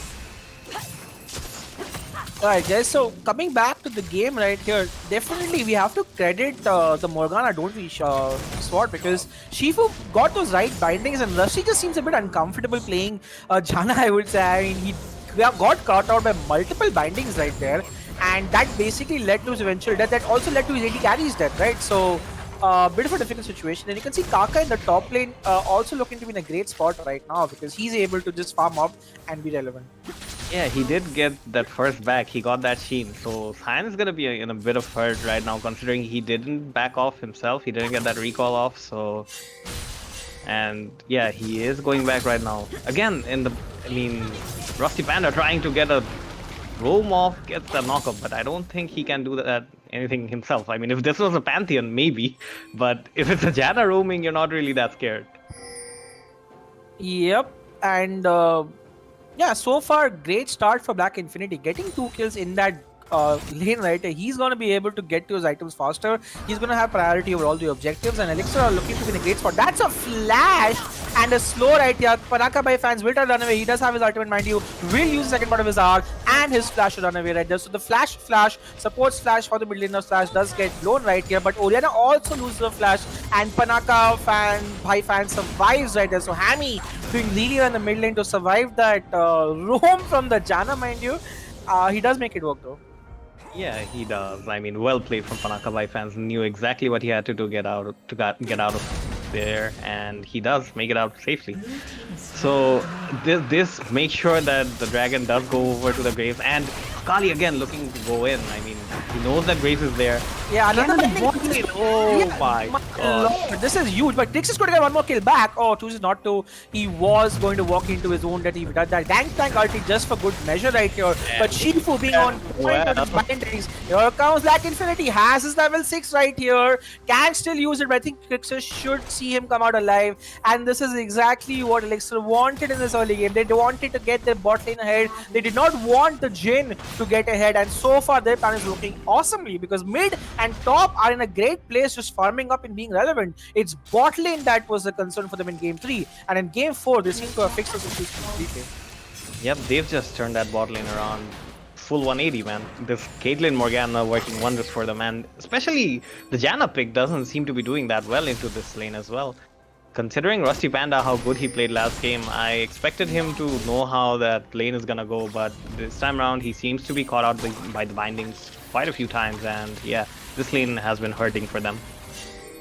Yeah, it's a difficult game already for the bot lane of Deimos Force right here. Somehow they have to pick up composure, and we've seen this happen often, haven't we, Sword? Generally, Crixus is on the receiving end for a lot of these gangs, and when he does get behind, it just makes life a bit more difficult for these guys. So should be very interesting to see what happens. Yep, and considering okay, Sion trying to go aggressive on it, but there is a huge minion wave in front of him, so he doesn't want to fight in that.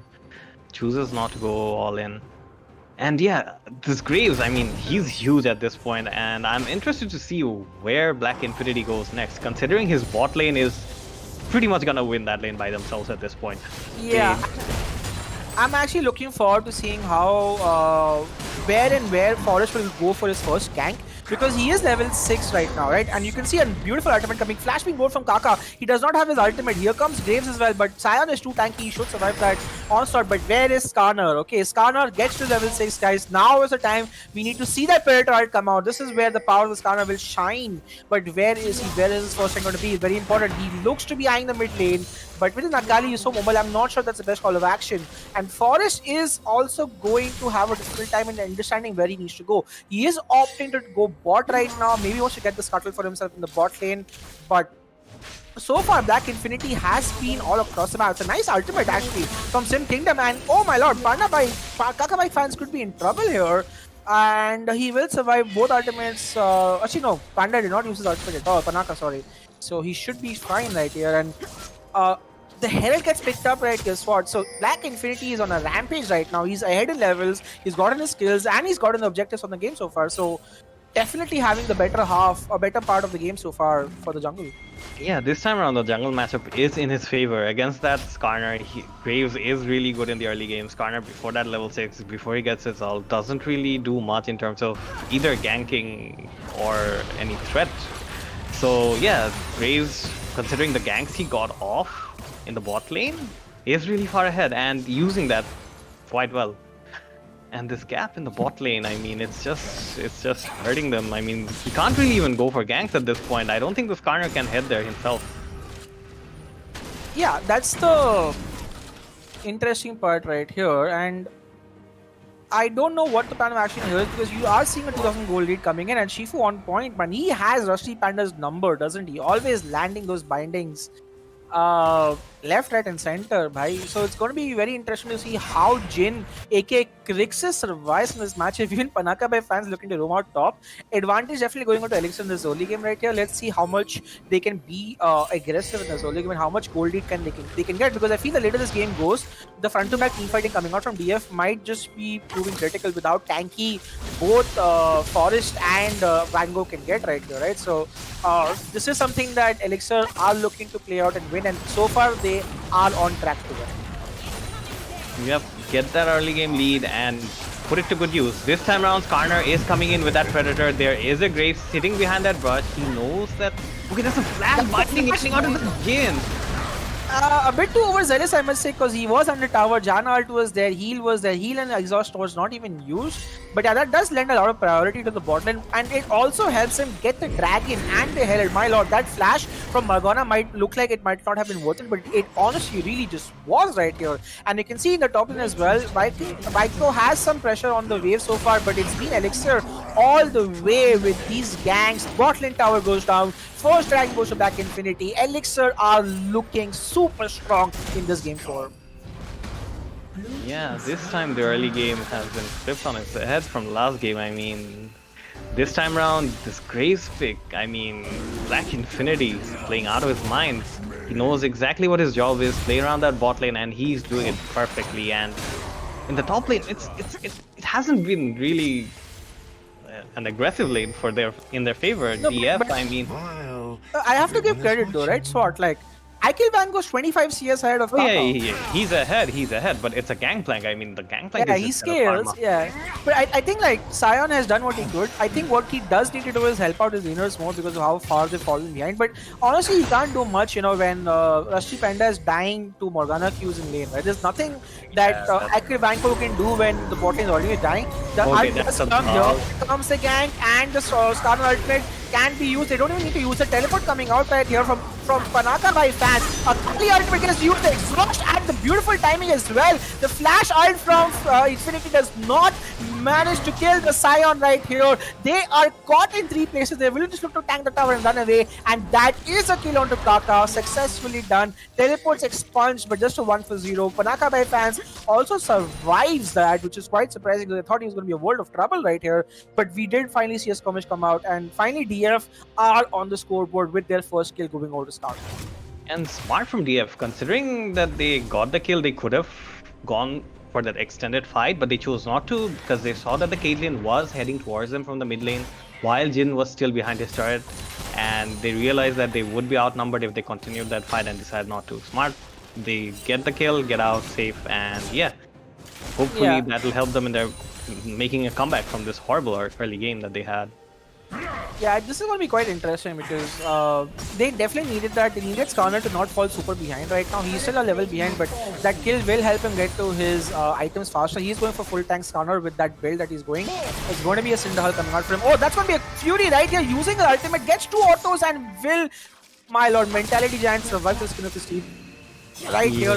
Crixus is 30 CS behind, is in a rough lane so far, but I think he can slowly get back in the game. He just needs 1 or 2 good team fights. He needs to farm up and be relevant, but this time at least, Mentality Giant is not behind in this game, and that's very important for Elixir if they want to look to, have an advantage in this game so far. It's a 2,500 gold lead already coming out for them, and with the bottom lane tower going down as well, Elixir look to be in a good spot right now. With Kaka on the side lane, finished the Triforce at 13 minutes, he is looking to also start doing a lot of damage in some fights.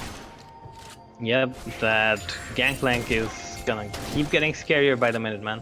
And right now, as they are trying to set up vision around this bot lane, I believe, because that bot lane tower did get taken. Oh no, they're backing off. Okay.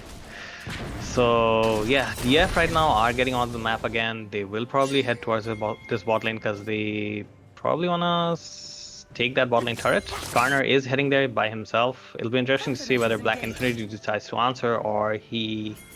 Oh yeah, he's heading there. He's heading there. Skarner does have his red buff. Skarner chooses to run away because there is a numbers disadvantage coming out for DF right here. So DF were able to survive that onslaught. Skarner was so much in prime contention to just use his ultimate, wasn't he? But unfortunately, numbers advantage coming out for Elixir, right? It does prevent that gank from happening. And I'll be honest, right? It's been 15 minutes in the game. Swart, we've seen one Skarner ultimate used, and that too barely, I would say. I don't even think it was used, was it? It wasn't. Yeah, so 15 minutes and Skarner has not ulted once.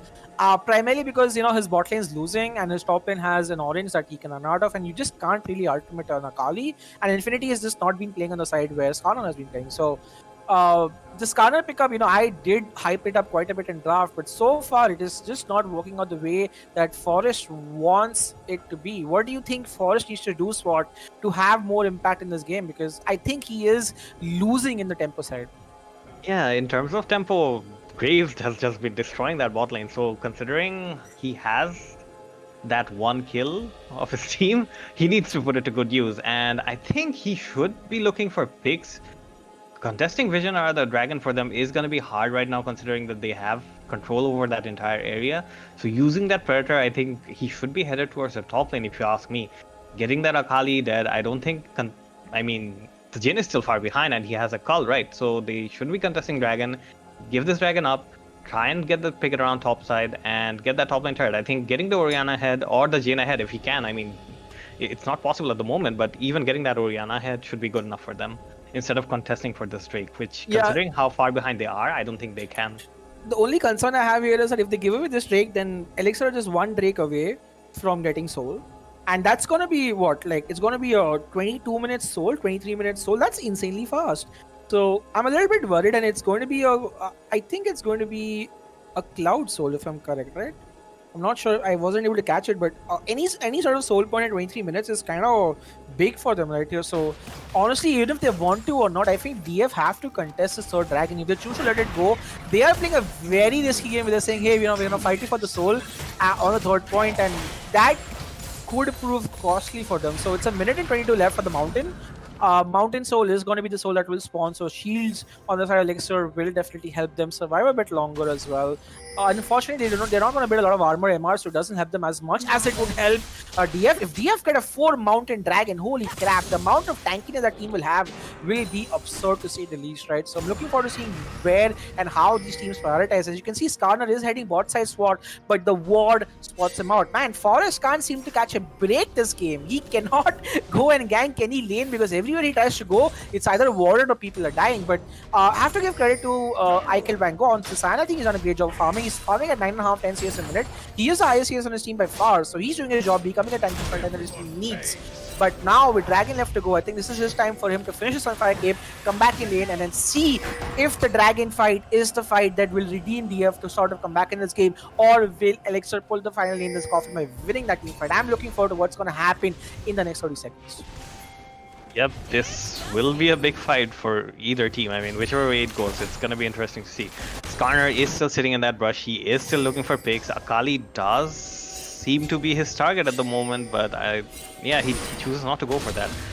Elixir does clear out vision around the Dragon Pit all over again, and they will probably look to repeat. Okay, the Skarner is running in with that Predator. He gets binded by the Morgana though. That's a binding onto the Caitlyn by the Jhin. She's out. Okay, there's a flash and a heal blown from the Caitlyn, but Elixir seemed to be split. Oh my lord, so that was such a close team fight. Caitlyn almost died, had to expend both of her ultimates, but that still priority gives to DF. So DF were able to actually stop this engage. Infinity can't go in for a steal. Infinity trying to go in for a steal. Let's see if he can do that or not. He is a higher level, so he does have smite priority, but it's going to be hard. Eichel Van Gogh is trying to run away. Here comes Infinity. He has the black shield for himself. Can he go and steal the Dragon? Yes, he can! The Madman does it! Janard on the other side to prevent people. Apanaka by gets the kill out of Force right here. Eichel Van Gogh is running. Flash Q from Morgana does not land on the other side. However, it's going to be a 1-for-0, and the Dragon going out to Elixir. Elixir come out huge in this team, and it looks like things are going to be difficult for them. So well played by Elixir right here, and a small mistake coming out from DF as they were not able to get the Dragon that they had priority in contention of. Black Infinity coming up clutch with that smite. I mean, that turned that fight around for them entirely. It looked like DF were in control. They were the ones who started off that Dragon. I mean, they looked like they were going to get it as well, but again, Black Infinity with that clutch smite just basically made sure that his team doesn't fall behind again. And this lead just keeps on growing. Yeah, this lead grows. Panaka by Fan gets a great kill onto Forest as well. In the middle of the team fight, gets beautiful ultimate off, finishes off the jungler post the Dragon take as well. And now with all of the priority and all of the gold and all the dragons, Elixir are in a great spot to completely snowball this game in their favor. And DF just have to hope and pray in the next 4.5 minutes that they get some kills or they get themselves into even pacing, because right now they didn't even get to win that team fight, and Caitlyn's gonna get bigger, Akali's gonna finish the second item, and by that time GP will also be in 2 completed items, right? So they're gonna be in an extremely strong spot with the 4th on gold lead already at 18 minutes in the game. So if I was DF right here, SWOT, I'd probably just be like, you know guys, we need to buckle up, we need to get some more catches. Counter ultimate needs to be used at some point in the game. And yeah, I mean, just look at the differences between the two AD carries items. Caitlyn basically is almost done with her second item, while Jhin has barely just completed that IE at this point. Yeah, it's so Morgana has also finished her Zonya. Yeah. So she's like, you know what, come at me, bro, come at me. So the Black Shield really being clutch right here, I would say. The Black Shield was put on Infinity at that point, and Infinity was able to get the Dragon Shield with the help of that shield that mitigated CS. Now Elixir are looking for the last objective on the map that's available for them, and that's going to be the Rift Herald. And Rift Herald take should be possible for them. Ikel Vango is quite tanky, mind the utility sword. Another defensive item, another like a Visage or a adaptive weapon would do wonders. And look at the damage. My lord, Force gets chunked out. He's only built armor so far without MR. Akali's actually hurting him a lot, and we can see how Akali was able to kill this corner in the last fight. So doing really well, mind you. And the Herald does not get taken by Elixir, so that's a small victory coming out from DF. They did manage to prevent the Herald from being taken, but these are just small victories. They need to do a lot more to come back. And these bindings just looks like Rusty Pan is a hook magnet right now for the Morgana queues. Yeah, Shifu has just been hunting him down with these bindings, man, throughout this entire game. It started in the bot lane, it's still going on. I mean, it's been 20 minutes. Give the man a break. It's just been hard. And Skarner, imagine playing a champ and not using an ultimate for 20 minutes in the game. Yeah, he just can't find the targets. I mean, he actually can't why find would you anything. pick it? Why would you pick it if you don't want to use a Skarner ultimate, right? I'm not saying like, hey, you should randomly press an ultimate on someone, but if you're going to go for a Skarner composition, make sure you don't have a Morgana on the other side. You could have banned that Morgana. You chose to ban Tahm Kench, you chose to ban Braum, which understandably makes sense, but then you chose to leave Morgana up, and then for some reason you take your playmaker support and you give them Janna. You give your playmaking support Janna because you want him to survive the bot lane. That Janna shows lack of experience. Rashipan does not play a lot of Janna, ends up dying, falling, prey to Morgana queues, gets the bot lane win. I just genuinely think this is a fatal error on the expectation of how DF wanted to play this game, and this is coming to them, coming to bite them back in the ass right here. And Panaka fans is having a great time in this top lane. Unlike Kaka, who was falling behind in CS here, or just has to deal with an armor Scion, like Panaka fans just has priority completely over this lane. He's able to push lanes out, will get priority as well. And it's 45 seconds to the 4th Dragon. The Soul is spawning SWAT. What can we expect in this next team fight? Hopefully a Skarner ultimate, man, because at this point, if it doesn't come out now, it's never coming out. Because if they get that dragon, I don't think there's any coming back from that. And as you were saying about the bot lane, I mean, that Janna pick was surprising for me as well, especially considering they gave away a strong lane like a Kate Morgana. You'd think that they have some answer to that prepared, but I mean, this Janna hasn't really done anything at this point. In lane, they didn't really have an answer for the Caitlyn Morgana, and even now, the Janna isn't really doing much, especially considering Panda is mostly the main engager for his team, and right now the damage from the Caitlyn. Oh my lord, 2 auto attacks to Plexus, 2 auto attacks on freaking Sim Kingdom, and he just dies. The AD carry just dies, and this is just difficult right here. Deimos Force can't seem to catch a break right now. Beautifully played the mentality giant, showing up huge in game 4 after a slightly disappointing game 3 right here, but that's a big goof, I have to say, because that should have been a fight they should have taken. Instead, they end up losing out. And Panaka fans are like, I want that kill on Olena, flashes for it, but unfortunately does not get the killing blow. But with Soul Point going over to Elixir, they are finding themselves with a 5,000 gold lead and priority over the mid lane tower. Binding lands yet again onto the Skarner right here. The double battle, I think it was a triple, but I'm not sure. Skarner has to flash away. Sans there to tank the damage. Teleport being used by Olena to make sure the game does not, die immediately. And in this case, here comes Oriana. The ultimate is there from San, but the Black Shield does prevent any CC from being taken. And Akali runs away laughing merrily. At the point, Elixir are just looking super strong in this game 4. Yeah, again, the dragon going over to their side. I mean, this is just... things are going bad. Just bad. Going from bad to worse for DF at this point. Their Skarner pick hasn't really worked out, and as we were saying, they needed to use that Skarner ult this time around, but they just don't. I mean, for a Skarner, this game hasn't really done much, to be honest. And if they don't really get any pick at all, I'm not really sure how they can come back from this deficit that they've put themselves in. And right now, he is heading top lane though, so it'll be interesting to see whether they can finally get something. Oh no, nope. Akali is just gonna back off. Morgana is heading towards him, and Morgana is fine. She can just press a black sheep like, hey, oopsie daisy, you can't do anything to me. What I do like, however, if I have to give some credit to DF right here, is the fact that Sim Kingdom has formed really well. He's nearly at 10 CS a minute as is Mentality Giant. And, you know, if Oriana gets 2 or 3 items, right, look at this. Like, they're still playing the team comps that's stronger in team fights, aren't they? But with how behind they are, they cannot afford to get luxury. Now, Kaka is trying to 1v1 the Sand, and he might just be successful in doing so. Man, those passive procs really hurt from GP right here. And Michael Vango, even though he's building pure armor, has to ult away, run away from the gangplank with the orange. The fight just too strong for this Barbarian in the top side as he looks to run away. And Kaka's having a merry time in the top lane with his 2 completed items. Yeah, and that's how the lane goes, basically. Gangplank gets 2 items and then he just crits you in your face and you can't do anything about it. And Sion can't really, I mean, 1v1 him at this point. He just needs to farm out these waves as best as he can, because the problem for them is they picked a team fight. Okay, finally they just get used to it. They look to get Black Infinity. Black Infinity still survives! Kudos gonna say no, he does not. Final shutdown does come over. Jin is the one who's the recipient of that. Starlight was eventually used in 25 minutes, Sword, but when it was used, it did work and they got themselves their kill. Yeah, that's a big shutdown going over to the Jin. They needed that kill, man. That 25. Okay, oh no, Rusty Panda is caught out by himself. That's a lot of damage from the Caitlyn, and he cannot survive that. I don't know why he walked through there though. He saw them pushing the mid lane. That's interesting. We could see another fight happening in the top side of the map, but man, oh man, just getting happy for DF. Just when he thought, hey, you know what, things are looking great. Oh, here comes Forest. Forest wants to get the stun off. Oh, the E-Lamps. What a beautiful play from Panaka by fans right here. Will he survive the lift today? Yes, he does. Yeah, I kill Van Gogh is here, but I kill Van Gogh. Can you kill Panaka by fans? No, you cannot. What a beautiful Akali play coming out right here. And he might also die. This could potentially be Baron. Oh, they want to chase, but Sion just uses ult in the wrong direction. It feels like he's only using his ult to run away rather than to engage in the last 10 minutes or so. And Elixir come back strong because of some beautiful plays coming out from Panaka by fans in the mid lane.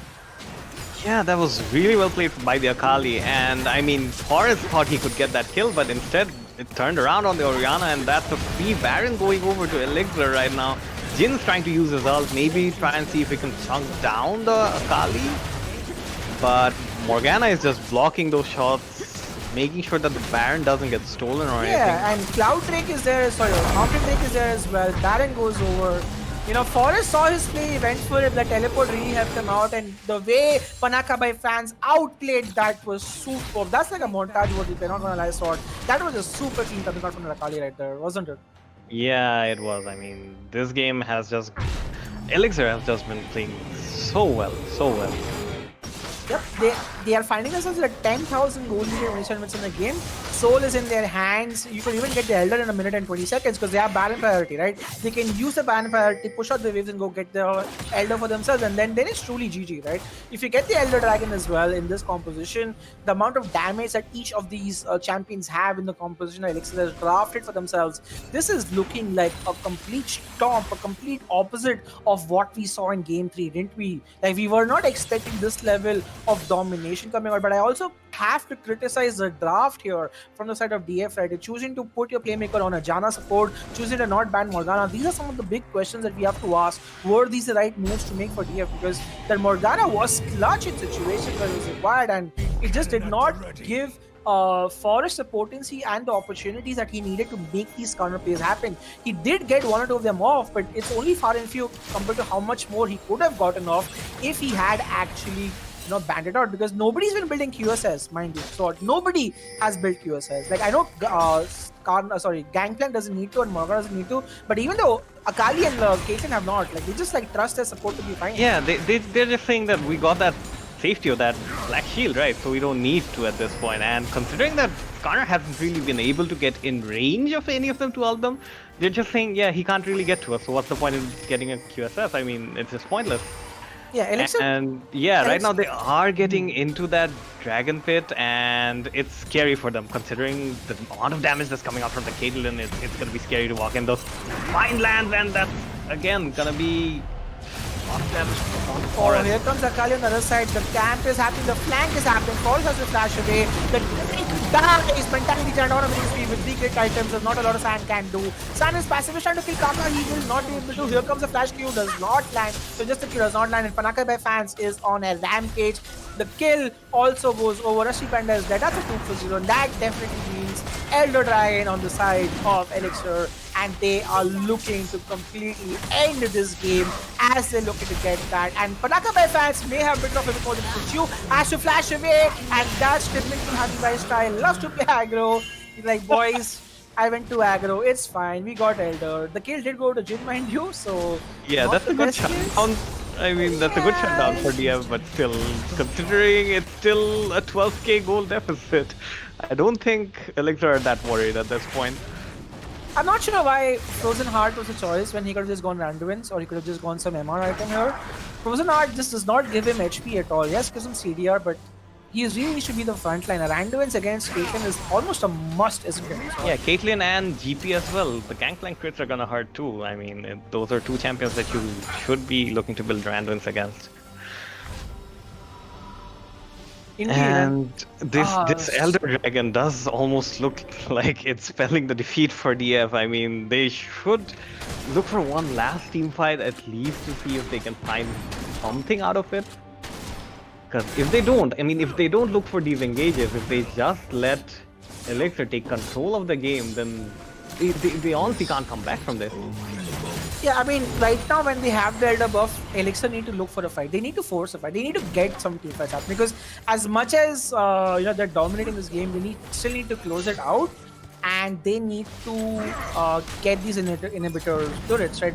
And the inhibitors as well. So that will definitely signal the end of the game right here. And with Elder buff in their hands right now, they are doing a simple 4-1 push right here with Akali pushing top lane and Caitlyn and Kaka in the mid lane at Gangplank. The mid lane inhibitor tower does go down to need 25% HP right here, so this could potentially be the last push that they need to. And now, what can DF do, Sword? Is there anything they can do? One thing I'll highlight that you touched on was basically putting Panda on a Janna, and he is their main engage, right? Throughout these games, all 3 games, he has been their main engager, and this game, it looked like they lacked that. They lacked that engage. Their Sion was there, but there's nobody running in. I mean, the partner isn't doing much, and to be honest, if they just keep letting these objectives go like this, it's just gonna be game over. Oh my lord, Kaka actually gets the kill. Oh my lord, how in the world? Elder buff really OP at this point, and that's a kill that they did not want to give because now this gives them the opportunity to also take the top lane inhibitor tower. And with Baron coming up, that's going to be transition to the next Baron, and that's going to be the end of the game. So, oh lord, things just going from bad to worse right here for Deimos first right here. They did manage to clear the wave, however, Elder buff has despawned right here, so now would be the opportunity for them to back. And Elixir smart enough realizing that, okay, you know what guys, it's okay, let us back. We have a ton of gold that we need to buy on. Finish our 3rd and 4th items right here. Liandi is already completed. Gangplank is huge at this point in time. And look at Infinity. He has Flame Horizon Forest. Yeah, that's not something you see every day. Exactly, a jungler Flame Horizoning someone. I mean, that's... My lord, he is literally Flame Horizon. He is 100 CS ahead. He is 3 levels ahead of his opponent jungler. This man has had a massive, absolutely mad out of the game, honestly. And this could just be the close that Elixir are looking for because they just had a dominating performance in game 4. Like, even I was not expecting this level of finesse come out from Elixir right here, but they definitely showed why they deserve to be the champions of the ASUS ROG Battleground in this Grand Finals against DF right here. And with Baron left to take, let's see guys if DF are looking for a miracle steal. It will require Forest to steal the Baron, and with 2 levels behind, I don't know if he can, but Fan is hunting though, he is looking for that. Panaka by fan wants to go for it, really go for it, decides not to, because there are enough people right here. You know what? Finally has some patience. Honey by like, you know what guys, let's chill. I'm gonna try and get, not die here. Let's win the game. And with Baron being taken, no contest coming out from DF right here.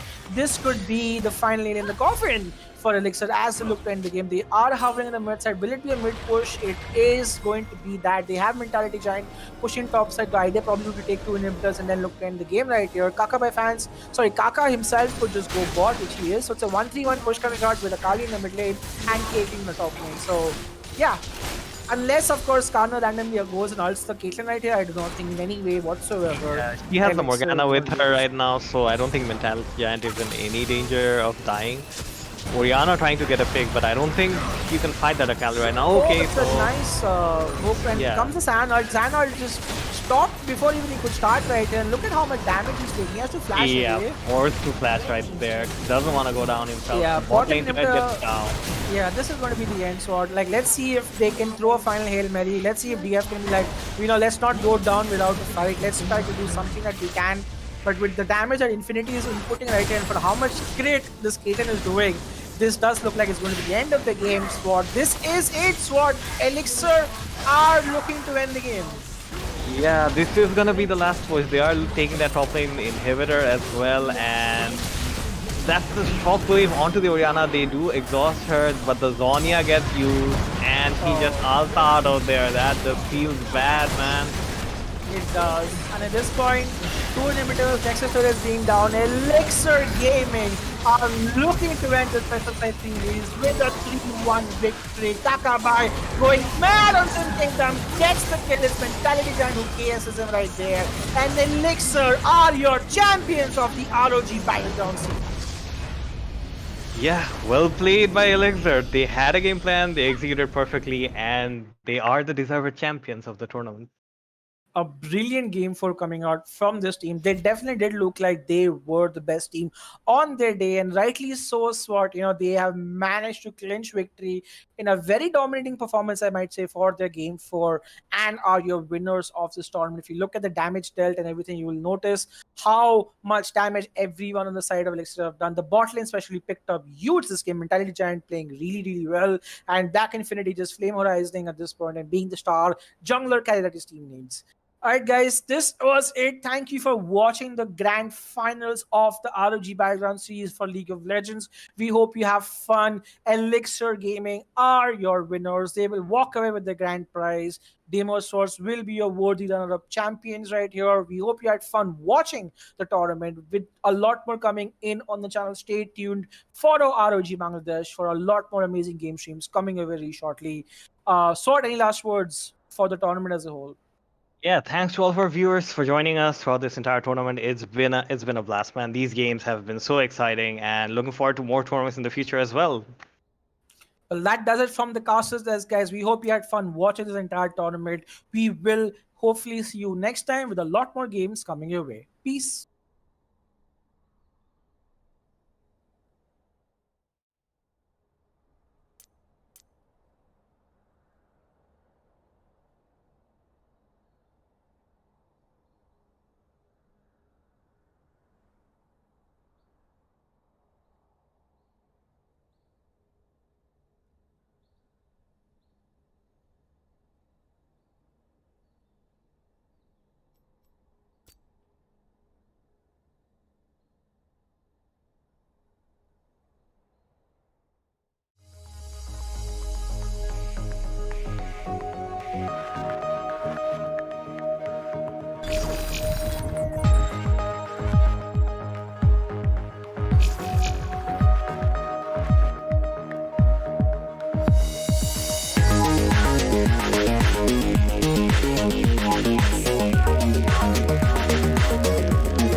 To be at one with the world, we must evolve with the world.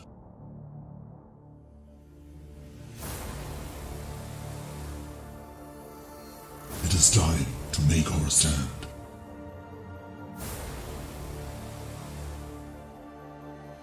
For years, you, our cyber athletes, have dedicated your lives to gaming.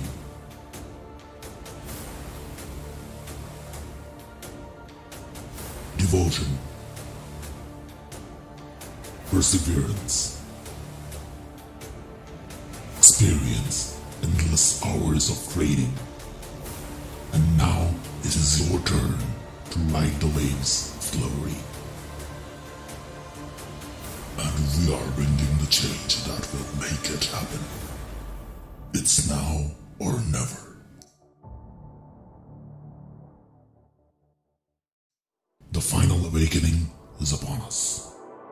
Will you